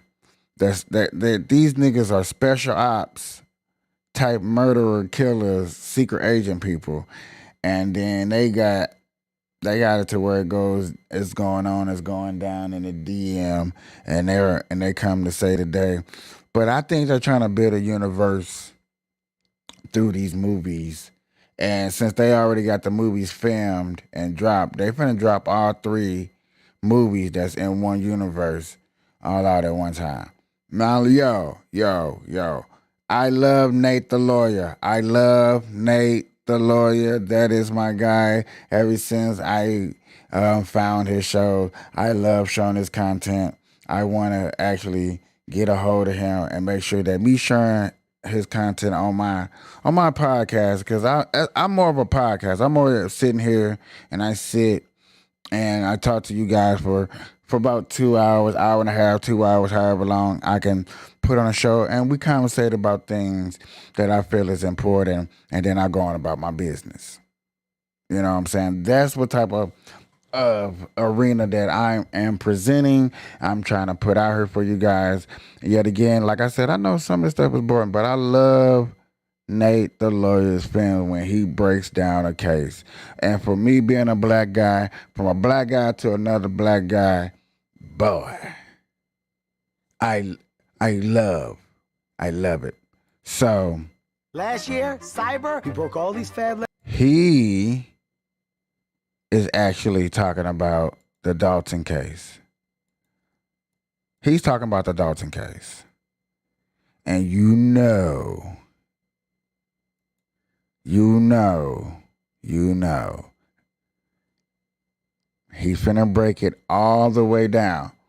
Break it all the way down. I want this broken all the way down for you guys. Okay? All right. So I'm gonna let him do it.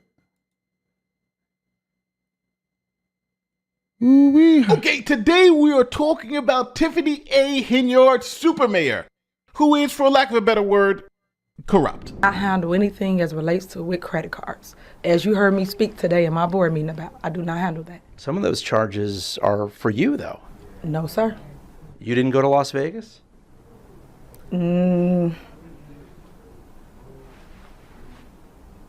What is that? No comment. You don't know if you were in Las Vegas?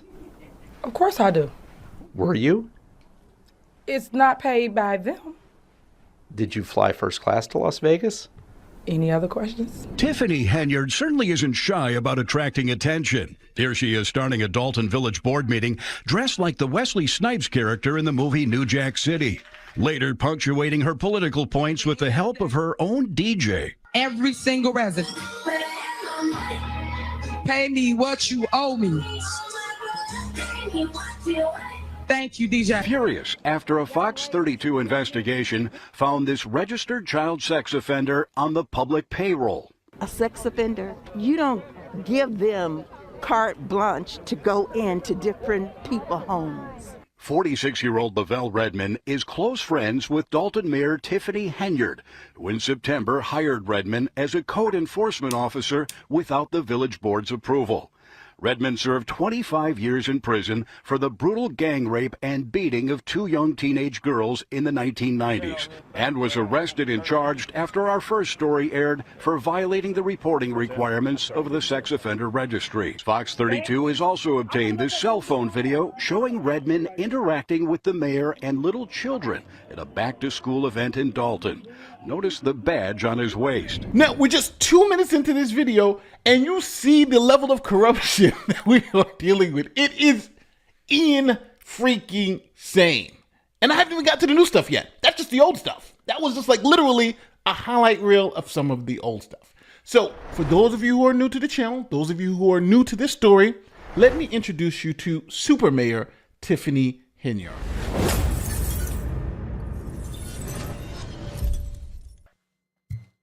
Now, first we start in 2016. This is Tiffany A. Henyard, the super mayor.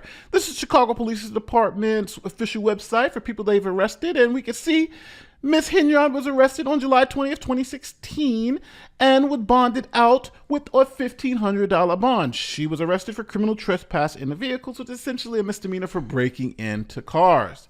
Now, this is 4 years before the super mayor became the super mayor. The new mayor says she has big plans for the village of Dalton. She wants to boost the economy and curb crime.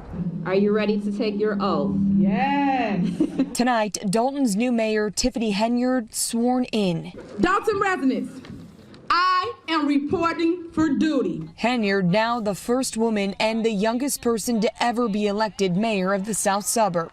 Tiffany didn't just shatter that ceiling. She brought it all the way down. So now we gotta give props where props is due. The super mayor went from being arrested for breaking into cars at 33 to having a $300,000 job at 37.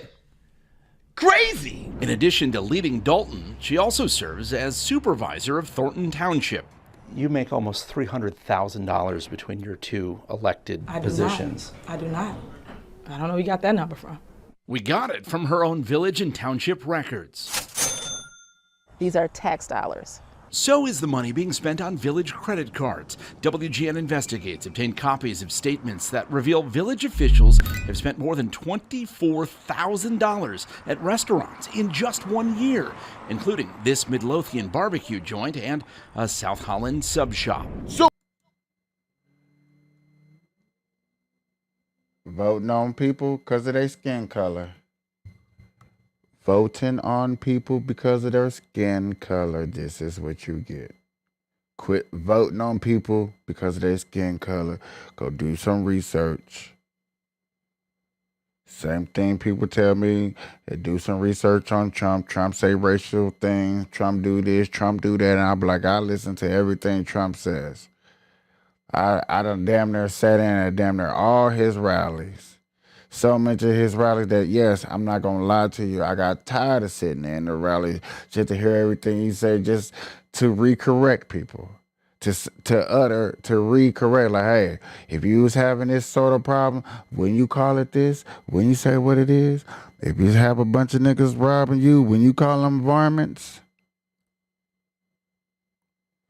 it's just troublesome animal. That's what a varmint is.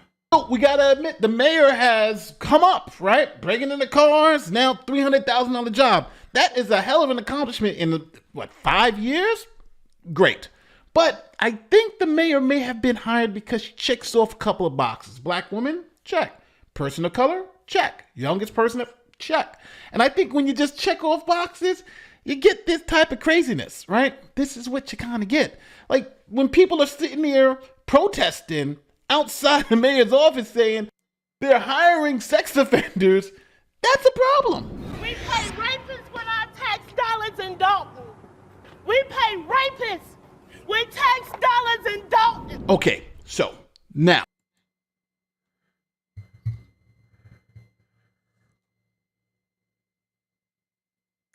you see, when the Democratic Party allows for the LGBTQ community to move forward with their agenda, they allow sex offenders to do this. This is part of their agenda. Black people are starting to wake up. Now, there are a lot of y'all that are still sleeping on the facts and reality of who you vote for. Or like some of y'all would say, y'all don't vote at all, but yet again, these people are bad. These people are bad for us. These people have no good intentions in what they do for us. So that again, what are we using them for? It's my question. Nobody can answer that for me. Okay. Now, let's get to the new stuff. See, the mayor has been in all these controversies. Police overtime, spending extra money, town going from a $2 million surplus to a $7 million deficit, FBI probes. There's like a whole bunch of stuff going on. But now it's time to get reelected. So she doesn't want to go back to breaking into cars, right? She wants to go and continue on making $300,000 a year as the mayor and town supervisor. So that is her plan. But how do you do that? How do you do that? Because anybody can run against her now and win. So she says, well, let's do this. Well, I'm in a position, I'll get paid $200,000 a year. But if somebody beats me, they only get paid $25,000 a year. So that's her way of trying to stay in power. That if anyone beats her, defeats her for this job of township supervisor, that they won't get the $200,000 salary she's getting. They're only going to get $25,000.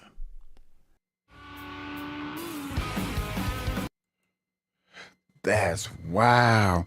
Like I said, man, corruption is corruption. I think corruption has no color on it, has no base on it, so don't be sitting up here and thinking. Burt Odelson says he was stunned when he saw the latest move by controversial Thornton Township Supervisor Tiffany Henyard, who also doubles as the mayor of Dalton. 2 weeks ago, the Township Board passed an ordinance that allows Henyard to continue collecting her $224,000 a year salary. But if anyone other than Henyard gets the job, the ordinance resets that salary to $25,000 a year. Odelson says that's blatantly unconstitutional because you can't set an elected official's salary based on who's.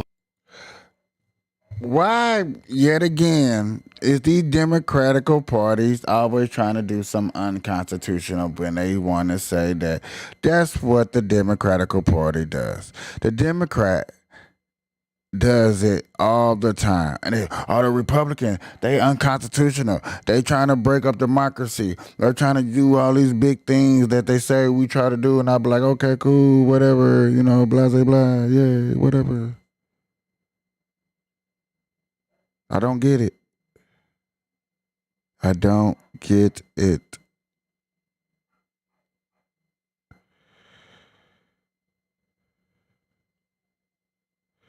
Somebody is going to have to really break this down for me.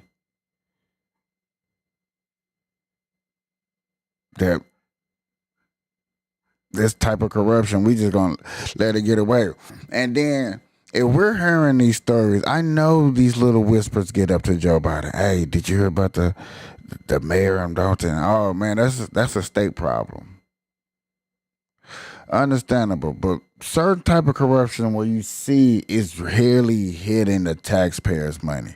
This is really hitting the taxpayers' money. Holding the seat. You put a salary to attach to the job, to the officer. So it is a blatant attempt to dissuade other people from running and to allow the current supervisor to maintain the $250,000 or whatever it is obnoxious salary. If I didn't receive any information, actually literally I sat down for the meeting. No. So you didn't know this was coming? No. Thornton Township trustee Chris Gonzalez says he didn't vote for the ordinance because he was handed the 7-page document at the start of a meeting and didn't even have a chance to read it. So first, listening to that, I have two things to say. Number one, the town village board, those people are idiots. Why the hell would you vote for something like this, right? Why would you put something like this in? You're dummies. And it shows you that she has a whole bunch of dummies that are supposed to be overseeing her. So she's not doing this alone. Those other people should go down for this too, right? They should be fired immediately for allowing something like this to go through, because they had to go and vote and say, yes, we agree to let her get $224,000. And if she doesn't have the job, the next person only gets $25,000. That's crazy. But how much they getting? you know they getting some money. We all know they getting the money, they getting the bread. We not finna play no games with nobody. But this is happening for ladies and gentlemen that are just coming up in here. This is happening in Dalton, Illinois, okay? But this corruption could be happening anywhere. And if I find out that it's happening, I'm gonna let you know. It goes a little farther. See, when you're running for elected position, you got to put posters up and you have to promote yourself, right? Now, do you think Tiffany A. Henyard is going out there and raising money and, has a campaign? No. You know what she's just going to do? She's just going to use taxpayer money to promote herself, which in most places is illegal, but we are talking about Chicago politics. But essentially what Tiffany A. Henyard is doing is using taxpayer money to fund her re-election campaign. Take a look. Okay, so if you've driven one of the expressways in the south suburbs recently, you've no doubt seen one of these. I told y'all earlier. Billboards. They feature the. Didn't I say that earlier with no evidence? I said that earlier with no evidence. I said, I bet you that's coming out of taxpayer money. I knew that for some crazy ass reason. I had this feeling. Yes, sir. I sure did. I had that feeling. I don't know why. But I had the feeling.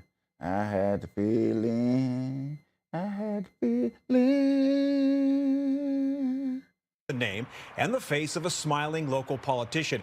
What you may not know is the money for these billboards is coming out of taxpayers' pockets, and that's raising questions for Tiffany Henyard, the Dalton mayor and Thornton Township supervisor, who has already come under fire for spending public money promoting herself. Dane Placco has the latest chapter in his ongoing investigation into Henyard's questionable spending. Today, we're introducing the next chapter of Notion AI. It's called Q&A, and it gives you the superhuman ability to remember absolutely everything that's documented across your Notion workspace. Let's say you Take a drive to the south suburbs and you can't miss them. 4 giant billboards featuring Tiffany Henyard's name in large letters, along with her picture, smiling down on the thousands of cars going by on Interstate 57 and the Bishop Ford Expressway. What are they advertising? One says fresh produce, another senior services, and she says smile. He says smiling down upon you. Cheers, y'all. That's funny. That's funny as hell. this one simply says, we offer general assistance. There's a phone number, but you wouldn't know what it's for unless you can read in teeny tiny letters, Thornton Township Supervisor, as you're speeding by. Bills obtained by Fox 32 under open records laws shows Thornton Township paid more than $10,000 for the vinyl signs themselves and more than $12,000 to Clear Channel Outdoor Advertising for 1 month's rental of the billboards. This isn't the first time Henyard has used taxpayer dollars to burnish her own personal image. In fact, on other occasions, she spent a lot more. Hey guys, this is Super Mayor Tiffany A. Henyard. And you can't turn your head in Dalton or Thornton Township without seeing Henyard's picture or name. It's on all the government-owned vehicles, buildings, even on the rugs in the township, where we found a Tiffany Henyard 2024 calendar featuring all the important dates to remember, including her birthday. It's a crime. Yeah, you're using public funds for something that taxpayer dollars shouldn't be used for. And just when you think you've seen it all, take a look at this. When the first billboard went up last summer, Thornton was misspelled as Thornton. Another sign had to be ordered, apparently at taxpayer expense. Dane Placco, Fox 32, Chicago. Now that was crazy. She's using the town's money as her own personal piggy bank. And let's be 100% honest on why this is happening. It's because these people were happy to check the boxes. I'm going to say it. Don't hate me for saying the truth. But they were happy to have this woman check boxes, and now they're suffering for it. What do I mean by checking the box? First woman, check. First minority woman, check. Right? For someone who is rehabilitated out of the criminal justice system, check. So they checked all those boxes, right? She's checked all the boxes. So a lot of you can't hate what he's saying. I'm not gonna play all the rest of his stuff. I have showed y'all a little bit. He just broke it really, really down for you guys. Like I said, I love his video, especially hearing it from a lawyer's point of view, a black lawyer. I'm a black man, so you know what I'm saying, relatable ideas and thoughts and stuff like that. Ooh, that was funny. You still got other candidates. Ladies and gentlemen, man, I hope y'all really get to see what's going on and really appreciate that people do take the time out to show y'all these things that go on and how it is in other places besides where you stay at. Because these things that go down really starts to, I don't know, like develop a pattern. That's what I be wanting to say. That's how I look at it. It really does start to develop a pattern. That's how I look at it. That's how I be seeing it. And when you notice that the pattern is there, when you notice that you do see what you do see, I don't know. I feel like I have to share the information. So therefore, when people see it later, and I don't need to get the credit, I just know for some reason in the back of my mind, I always feel like people see what I was talking about later on down the road, maybe a year or two, and they be like, somebody told me that this was going to happen. And maybe they think of my name, maybe they don't. But I do believe that they really get to think like, yeah, man, Michael was kind of on to something, y'all. I really believe y'all do get to see that I be on to something. I may not be super perfect, like perfect, but bro, I be super on to what I see, bro.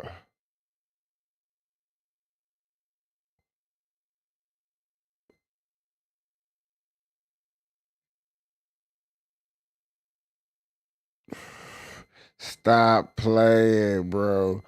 Stop playing. Stop playing. Stop playing. Stop playing. I wanted to.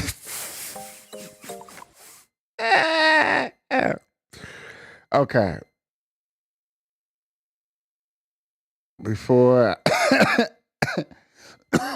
I show y'all this video.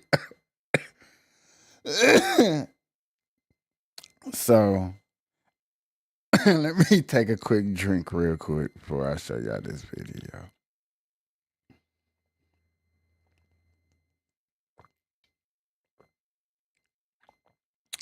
Woo, this is funny to me. May not be funny to you, but funny to me.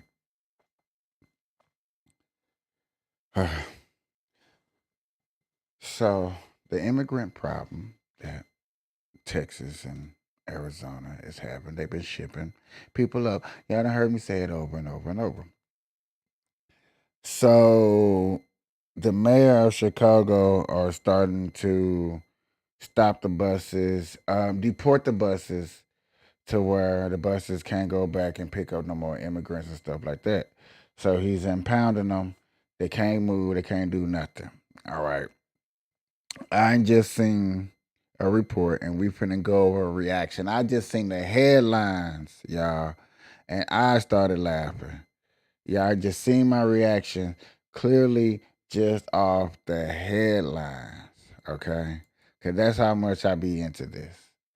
But when we hear this story, yeah, I'm finna get my reaction and everything to this, bro. This is, I guarantee, I'm probably finna laugh my ass off at this shit. I probably am. I guarantee I'm probably finna really have a good chuckle.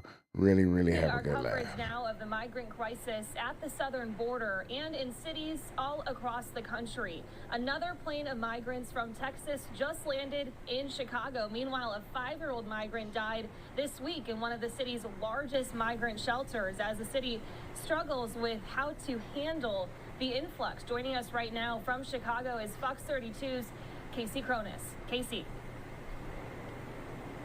Hey, Lexi. Well, this afternoon, there have been a lot of developments here in Chicago. The biggest one being that Mayor Johnson's office confirmed to us that for the first time, Texas officials chartered a private plane, sending about 100 migrants from El Paso, Texas to O'Hare last night. That plane arrived around 7:15 p.m. yesterday. Take a look at this video. It's from our sister station in Dallas. It shows those migrants boarding that private plane in El Paso that soon took off and came. You think they got peanuts on that plane?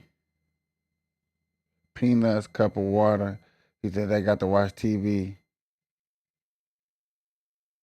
Watch a movie. Hey, man, watch a movie in your language.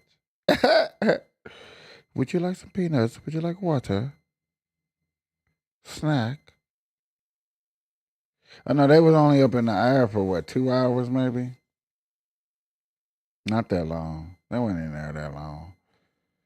Maybe 3 hours at the most.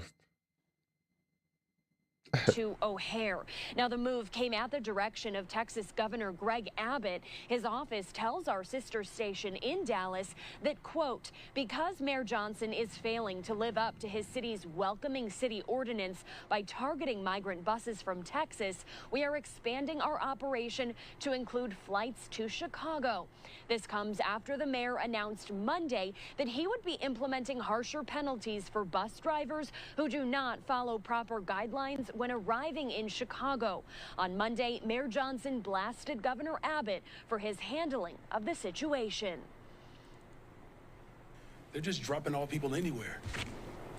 Do you understand how raggedy and how evil that is? You're just gonna put people on a bus and just take them somewhere and drop them off in the middle of the night? And then you wanna hold us accountable for something that's happened down at the border? It's sickening. The mayor's spokesperson says their office is working to find shelter space for all 296 migrants currently staying at O'Hare. Meanwhile, tonight, in just a couple hours, the Pilsen community will come together to remember 5-year-old Jean Carlos Martinez Rivero. He was living at the shelter on Halstead when officials say he suffered a medical emergency Sunday.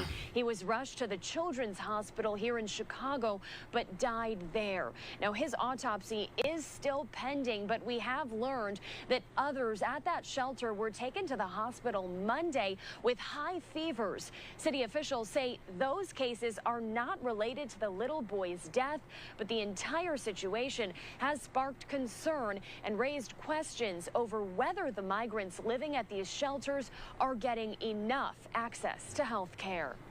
Yeah, so tragic and very concerning to say the least. And Casey, we've seen buses send shuttles of migrants to the city before, but is this the first time that we're seeing a plane carrying migrants and having them be dropped off so casually? You know, we know that there have been planes before, but we've heard that those are being paid for by organizations and nonprofits. The city confirms to us that this is the first time Texas Governor Greg Abbott has chartered a private plane, sending more than 100 migrants here to Chicago. And Casey, obviously this crisis is still being something that everybody is trying to work around and figure out a solution. Man, y'all not gonna work a way around this. Y'all just gonna keep advertising this because y'all not this problem. Let's keep it real. I'm just gonna keep it real, keep it 100 with you guys. Not finna play around with you guys no more. Y'all know this not gonna get solved until he get out of office. Like flat out. Flat out. Not gonna get solved until he get put out of office. Out of office. Out of office.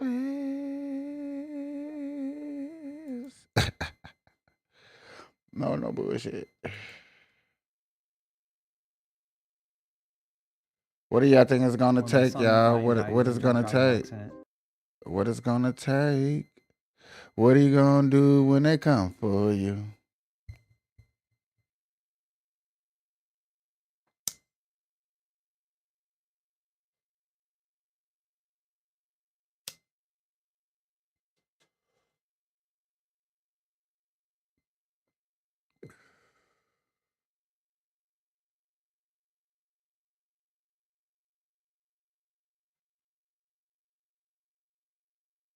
I appreciate that it took a while, but I do appreciate that my mama finally get to watch the show and understand what I be trying to put together when it comes to these shows and putting a art of trying to just put a bunch of stories that's going on out here. That's all I be trying to do.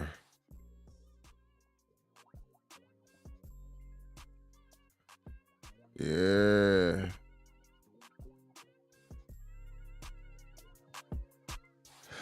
I really be trying to do that for you guys. Seriously.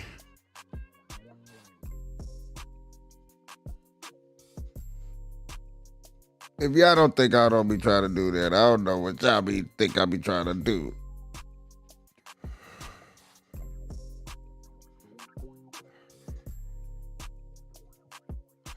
We into the second hour up in here, man. I don't know if I want to hit y'all with some news. I'm feeling. Hold on. Let me turn me down just a little bit. But I'm feeling groovy. I'm feeling chilling. I'm feeling like I don't know. I just feel like just chilling for a second with you guys. You know what I'm saying? Maybe another extra hour a little bit.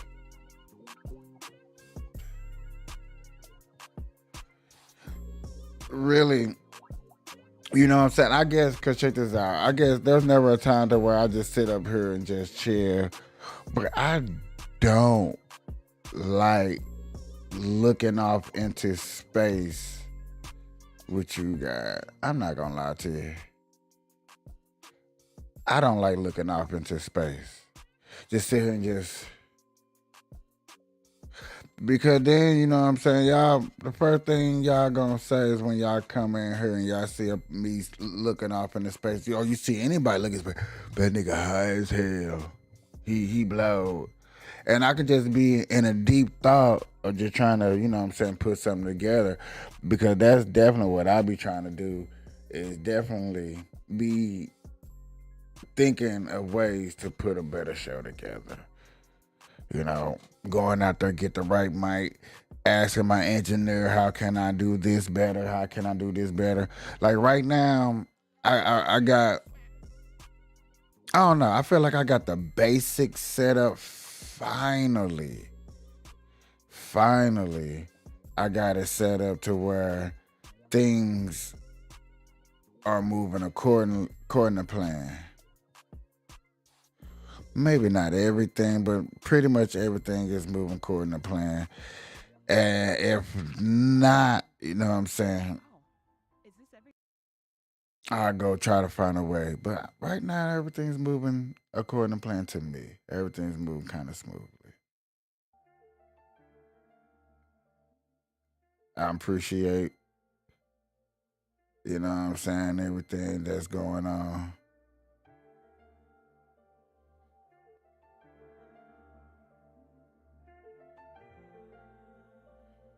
No, I appreciate my partner give me a system that helps run these systems. Now, this program that I'm running on, I appreciate the features that it does have. I appreciate that it does run. How it does run and stuff like that. Only thing that I'm a little kind of skeptical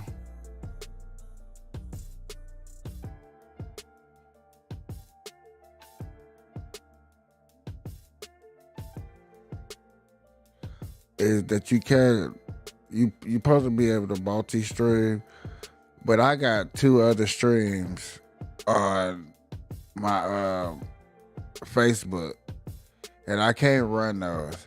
And I can't even run my Cannabis Conservative page. Like right now, if I go to my Cannabis Conservative page,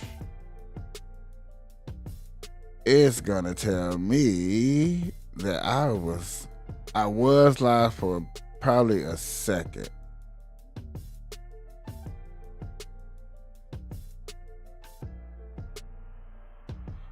But is it gonna tell me, okay, it said that I'm live. Is it really saying that I'm live right now? Is it? I'm gonna go.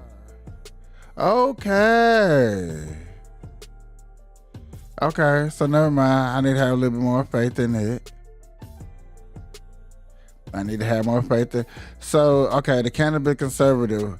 So my YouTube page is working good on it. It's just my second Facebook page. I bet you that's not running at all. Oh shit. Bum, bum, bum, bum.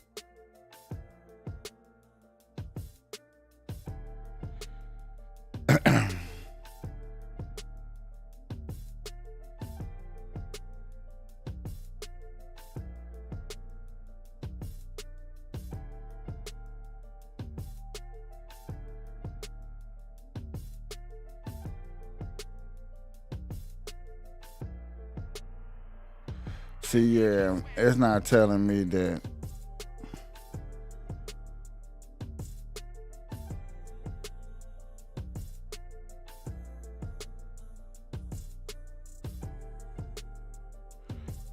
Okay. We live over here. We popping over here. Okay, we popping over here on the Facebook page.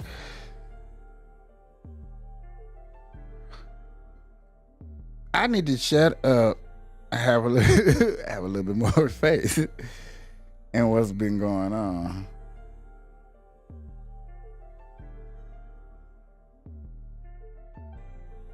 Okay. I apologize to this program. This program is actually working. It The program is doing this thing. No bullshit. The program is doing this thing.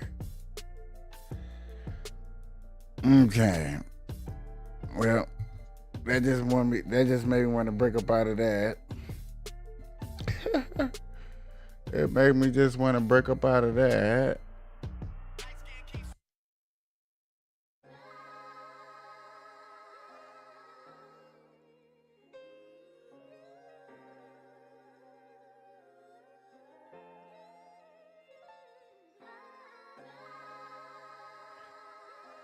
Yeah.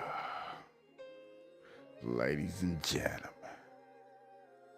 boys and girls. What the flying rabbit salsa spitting chronic syndrome? There we go. I tripped. It was my fault.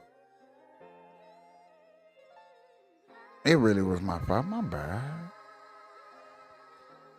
This is the music. This is the music hour, intro hour, where we sit back, chill, smoke, and relax and enjoy the peaceful smoke. I'm gonna start doing this in the middle of the show somewhere. Yeah, I'm starting to appreciate that. That was smart. I'm gonna start going hardcore in the beginning with the stories. And then after I go hardcore with the stories, right in the middle, I'ma relax y'all with just the music. Nah, yeah, I just relax and just chill. Yeah. Yeah.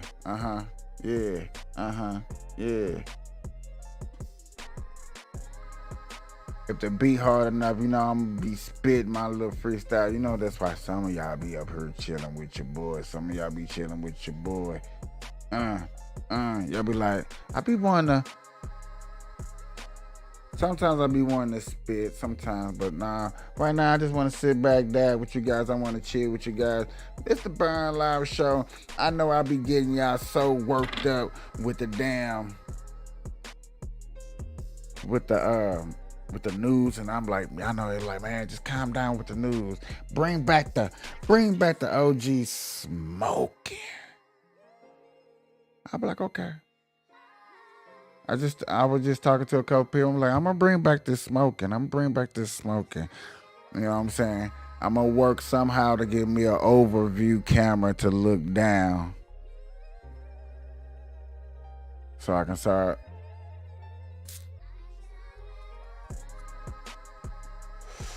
So I can start showing y'all the weed that I be have.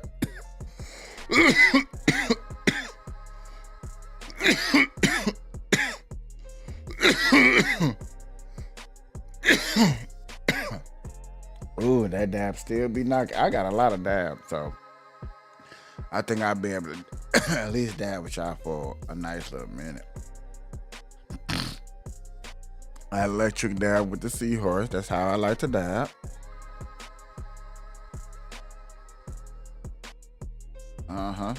That's just me. That's just like how I like to dab. Cheers, ladies and gentlemen.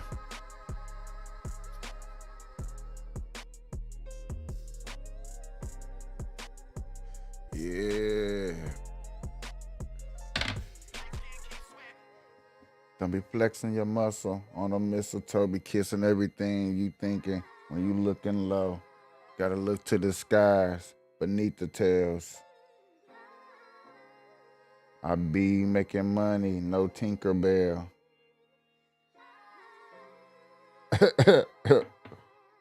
Yeah, I can spit just a tad bit. I ain't saying I'm the best freestyle.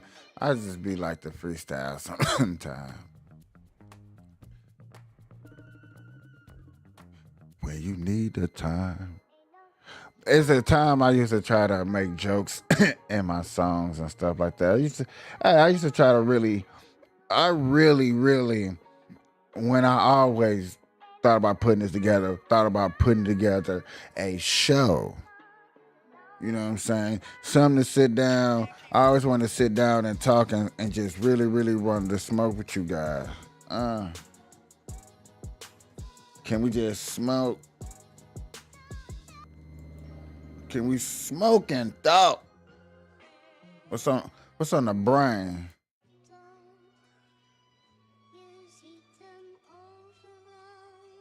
I swear to me, no bull crap, y'all. They just keep playing the same type of beats over and over and over. I be listening. I know when something is new.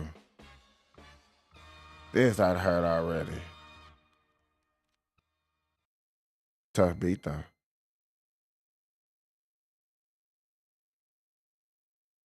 That's a long pause.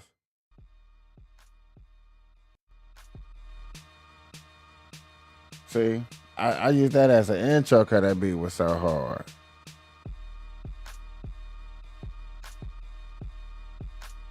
If you don't remember, go back. I used that. I used it, yeah. Because, you know what I'm saying? I can't bullshit. That beat hard. Let me see. I ain't heard this beat.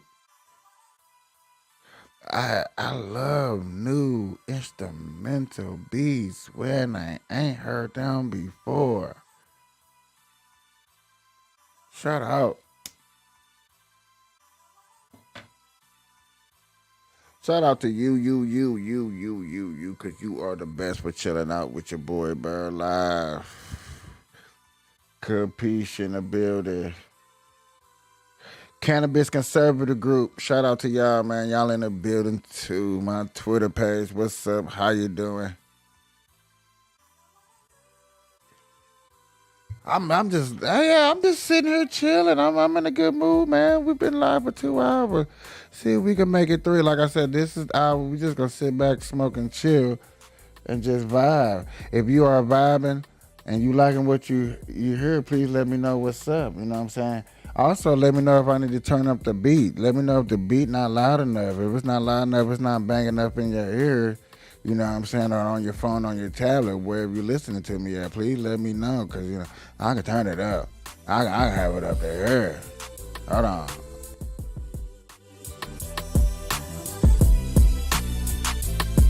Say, I wasn't hearing the bass at first.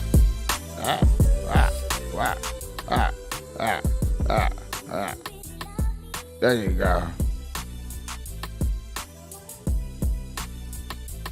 Stop the presses. Get back to the woo. DJ Cranberry. Hey, I always thought, man, like I was gonna do a podcast. I was gonna be a DJ. I had like a lot of different talent things that I was gonna do. I was gonna have a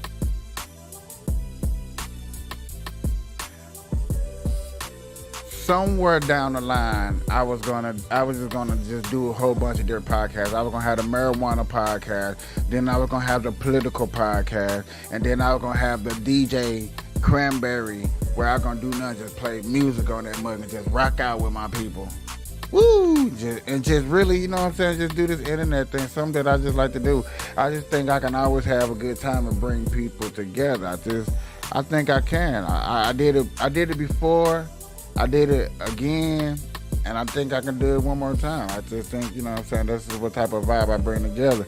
I just gotta find the right tune to put it together so everybody can vibe. If you can't vibe with me, you can't get high with me. Hey.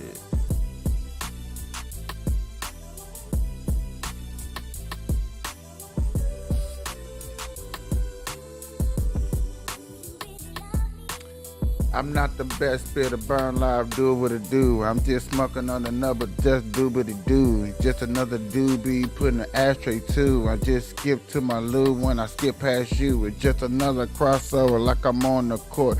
Y'all seeing me, you know, no surprise support. I don't need nobody to hating. I just need everybody just congratulating. No be hating, no faking, no innovating. Just handshaking and congratulating.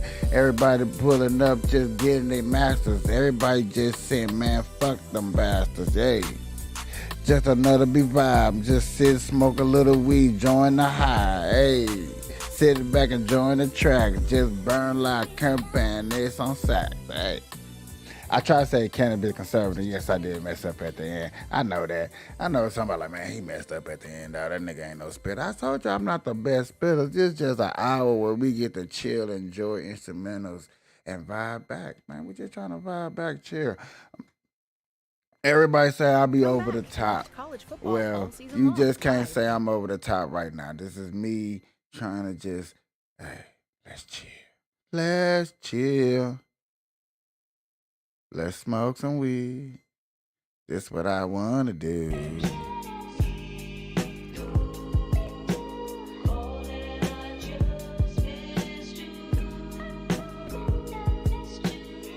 Yeah.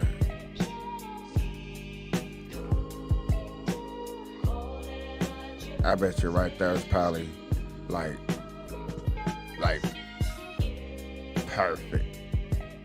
Where it's a little balance. I don't know. See, I can't really hear the difference between the voices and stuff like that. I'm not gonna lie to you. Hey.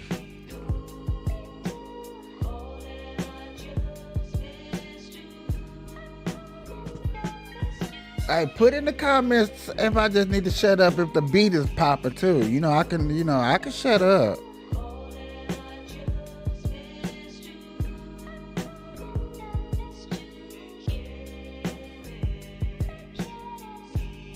Yeah. Let me know.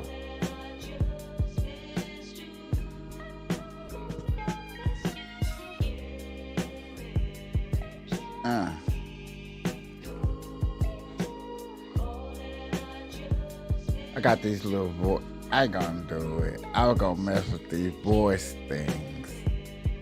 I was gonna mess with them. I'm not gonna do it.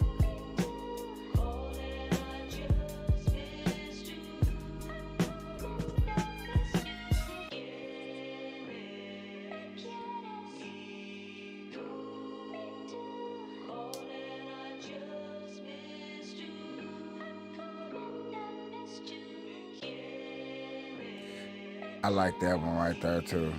Especially, I don't know, it's more enjoyable, it's more relaxing when I haven't heard them.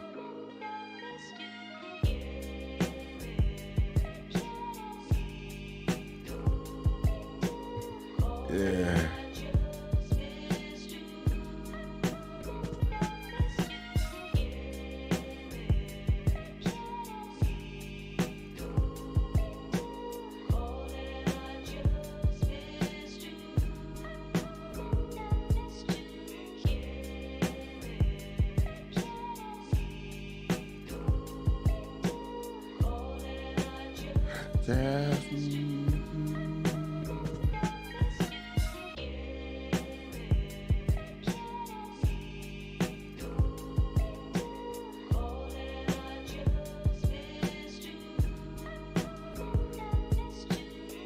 BurnLive, y'all. Marijuanically keeping you connected. Hashtagging these red eyes. Changing the viewers' eye red. Keeping underage smoking off social media.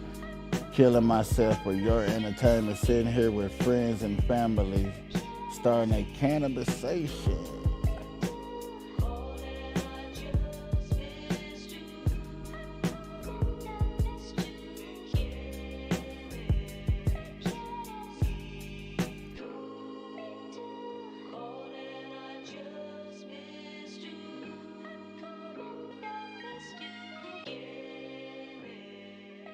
Oh, that was smooth. That was smooth. I bet you if you was riding around in your car right now and you was playing this, you was like, I bet you be like, man, he just need to turn it up. I guarantee you telling me to turn it up, or if it was just right, if I put it just right, I know you was just bobbing your head, rocking to the beat. I know if you really smoking on a nice blunt, it's peaceful, it's chilling, relaxing. Most of y'all right now listening to me, y'all done had a hard day at work. Y'all just want to sit back and chill, relax. Where can I go to a place to where the weed is good, the conversation is great, the music is light, everything is just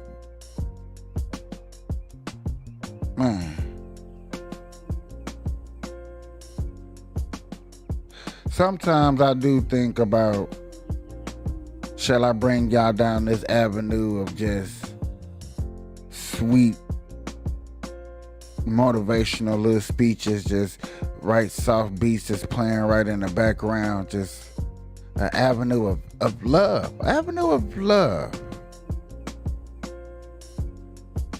Now, if I said anything right to that, then I'm gonna take a dab, because I must have did something right, because something like, man, you should take a dab to that. And if you think that I said something right to that, you should be taking a dab to that. Like, share, subscribe.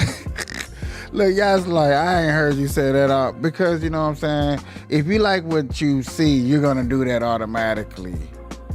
I don't even know why I should have to say that. If you like what you see, you're gonna like, subscribe, and do all that good stuff. I just want you to sit back and enjoy the show.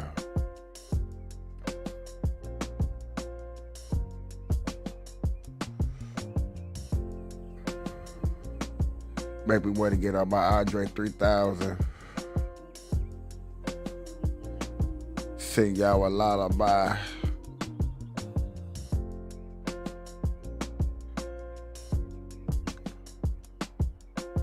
Once upon a time, a twinkle, twinkle, little star. I wonder where you are. Am I sitting here? I ain't sitting by no bar. I ain't sitting very lonely, because I got me a couple of drinks. I couldn't even close my eyes. I couldn't think. After I done blinked, reality set in. I just sipped in, and everybody sipped in. Everybody seen the mood get gravy. I never got so happy, never lazy. Able to get up on the dance floor and see more. Everybody pouring drinks, you know they're enjoying more. Moving in a groove and doing and things nice. Everybody celebrate, having a good night. It was all right. To the next morning.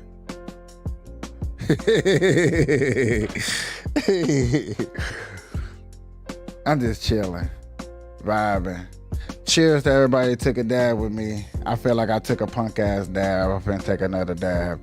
This beat right here was, I'm not gonna lie to y'all, was a little bit more enjoyable than the last beat. It's like YouTube is finally understanding me. They're like, okay, this is where he's trying to take everybody. Let's go. Cheers, ladies and gentlemen.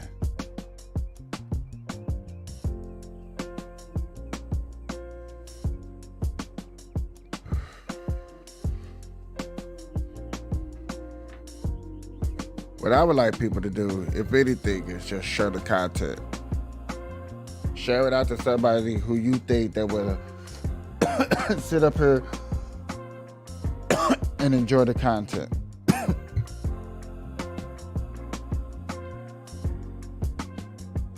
Yeah, I didn't want to cough all in your ear. I'm sorry.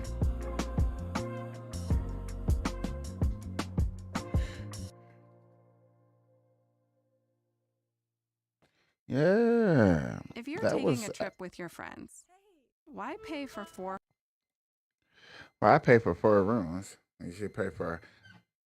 Hey, that's just a good commercial. That does make sense.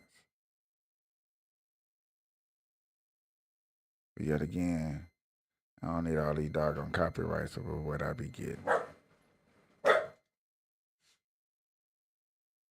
On me.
That beat right there, ladies and gentlemen, is very, very smooth.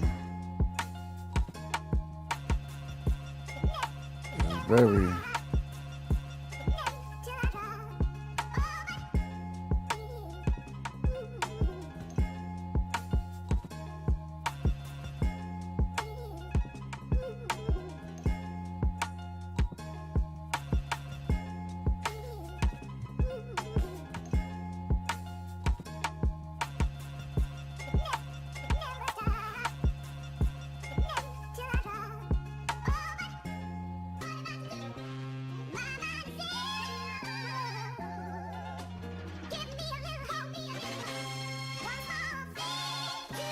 You better spit hard on this one, baby.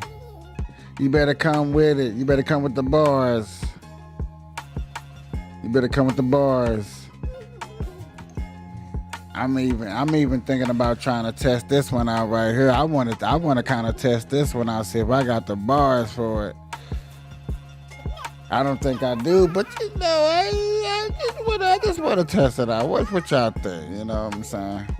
Well, how much time I got left on this? Oh, I got plenty of time. What I want to say? BurnLive. Ooh. Okay. BurnLive to Kill Bill.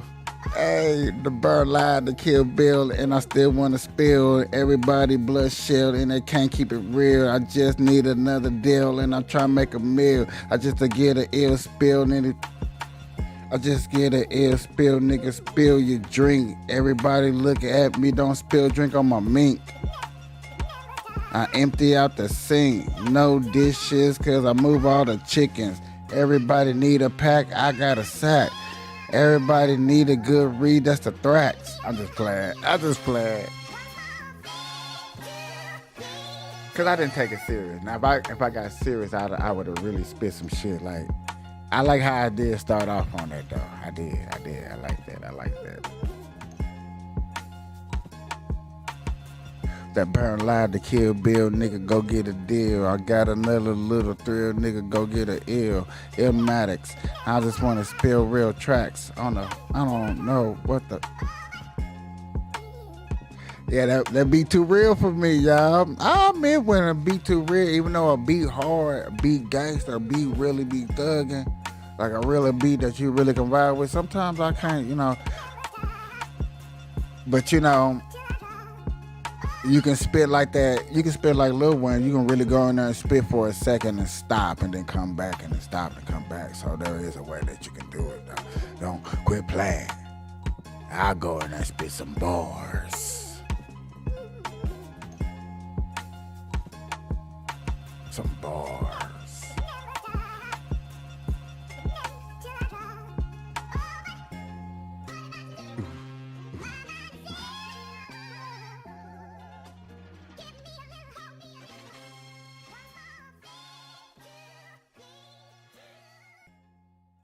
Yeah, I can't say the beats ain't been banging. All season long. You know what? It must be banging because I got a small little audience and y'all ain't left in a second. So it must be banging. We banging with some beats. Okay. I appreciate it. Trust me, I do.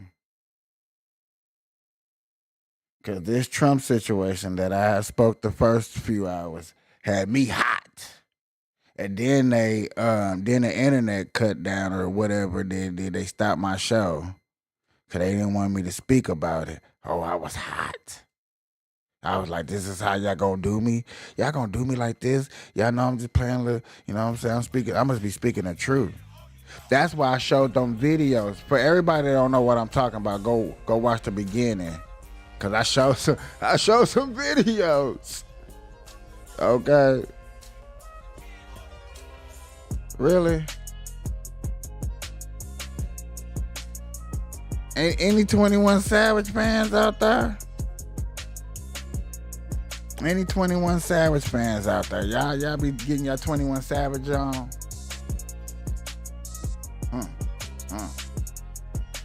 Or am I just making? Am I making fun of the situation? Am I going too far? I'm just kind of curious, like, hey, y'all niggas straight watching this shit, bro. What's up?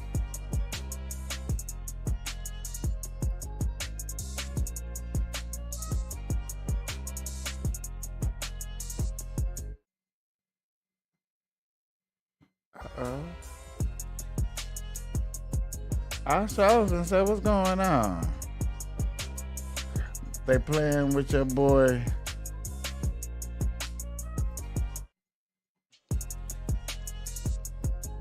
I bet you told I get another girl.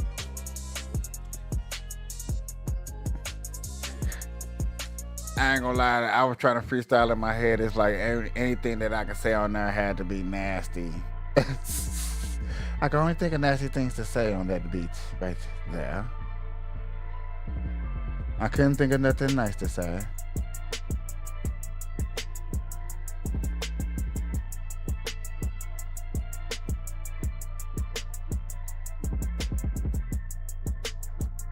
They really trying to take me off the air. Like, I really be spitting too much stuff, and I be taking, oh man, see, Bookface, y'all starting to play little reindeer games with me.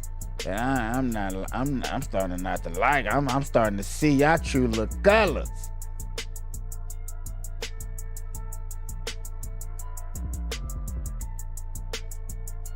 Okay, that's what I want to see. I was finna say, bro. We was finna have some furniture moving around in this motherfucker. Nah, man. Cause it seemed like, I don't know, people. Let me turn this down just a little bit. It seemed like when I get deep into a story, or I get super serious, where, you know what I'm saying, I'm getting to my issue, it's like something wrong gotta happen with either my YouTube or the system, or something weird gotta happen around me when I get real serious and I get frustrated. And this time, instead of getting frustrated and then looking for something else to talk about, I'm like, you know what? I'm just gonna, chill out. I literally took a nap. Cut the system out, cut everything off, took a nap, woke back up and like, bro, all right, let's start this over, because I'm getting my issue out. I'm finna go up here and show these people that this corruption and what they doing to us is not a democracy, and they're trying to take away our democracy. Instead of saying that the Republican Party is all this racist bull crap that what they be preaching out there, and listen here, I'm a black man and I'm saying that the Republican Party is not racist. The things that they do, it's not racist. Quit playing with me.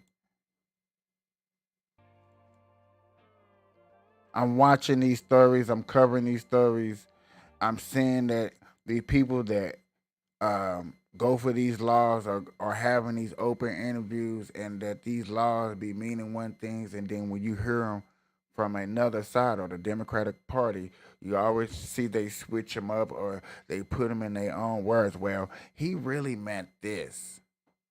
Why do people, and I would like people to really take the time out to answer this question real quick. I'm gonna play a little music in the background. Really take the time out and answer this. Why do people put their own ideas in other people's heads and say this is what they truly meant, when people would literally tell you right then and there, they would tell you to your face, this is what I meant. Okay. I didn't mean A, B, and C. I meant X, Y, and Z. And you would still tell other people, when you walk away and you tell your side of the story, you're going to tell them, hey, man, he was on A, B, and C, when damn well he just told you he was on some X, Y, and Z. Why do people do that? Why it's got to be your idea or the highway? Why can't it be the truth and what's really, really going on out here? Not how you want to portray it, not how you want to see it, not how you thought it was going to be, not how your feelings told you that it wanted to go. Let's look up the truth. Let's see how it is. Let's break it down. And let's go from there. Why can't we do it like that? Why can't we do it like that? If we can't do it like that, then I think we really got a problem. We're sitting up here with the problem.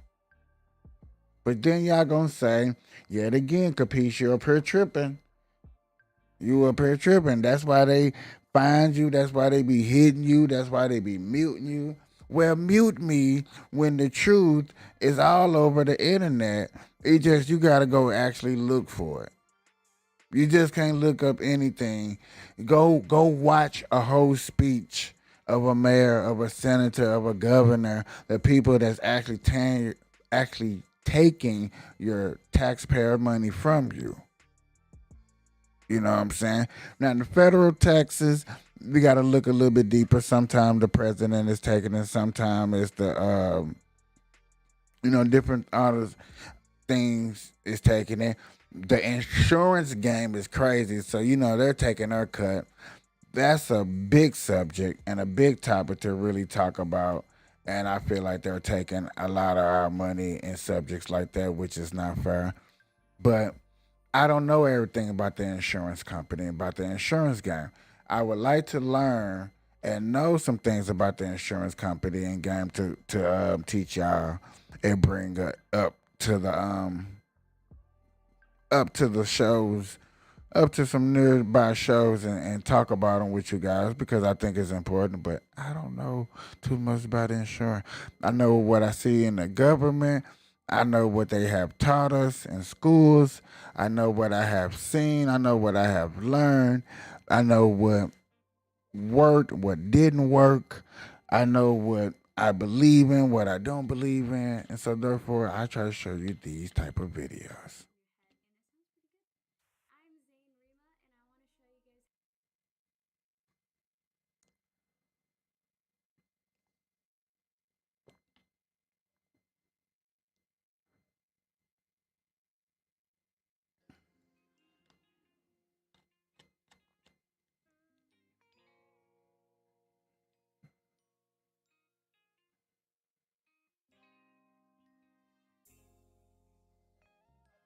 I was trying to say what type of beat this was finna be.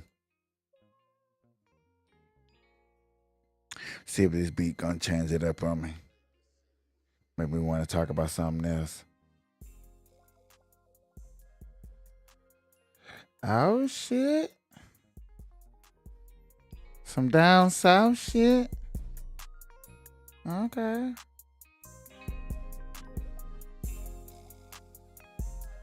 I ain't really heard no. Look. I slumped back in the chair.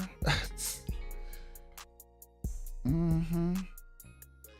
Yeah.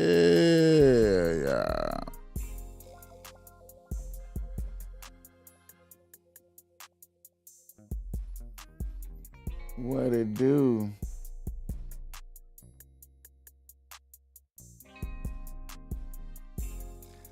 What it really do?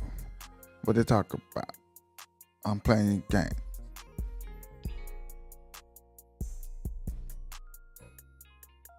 Uh-oh. Don't make me find out how to put my game on the screen. Cause I play the game just a little bit. I'm not a real big gamer. I am gonna get this set up for when GTA 6 come out. So I can actually be out here playing GTA 6. Doing my thing. I can't wait for that. Cause that's what I'm gonna be doing, y'all. I try to make it a full 3 hours, but it's close enough. That's good enough. I appreciate you guys chilling with me. I had another good time with you, ladies and gentlemen. Until next time, I appreciate you. Peace.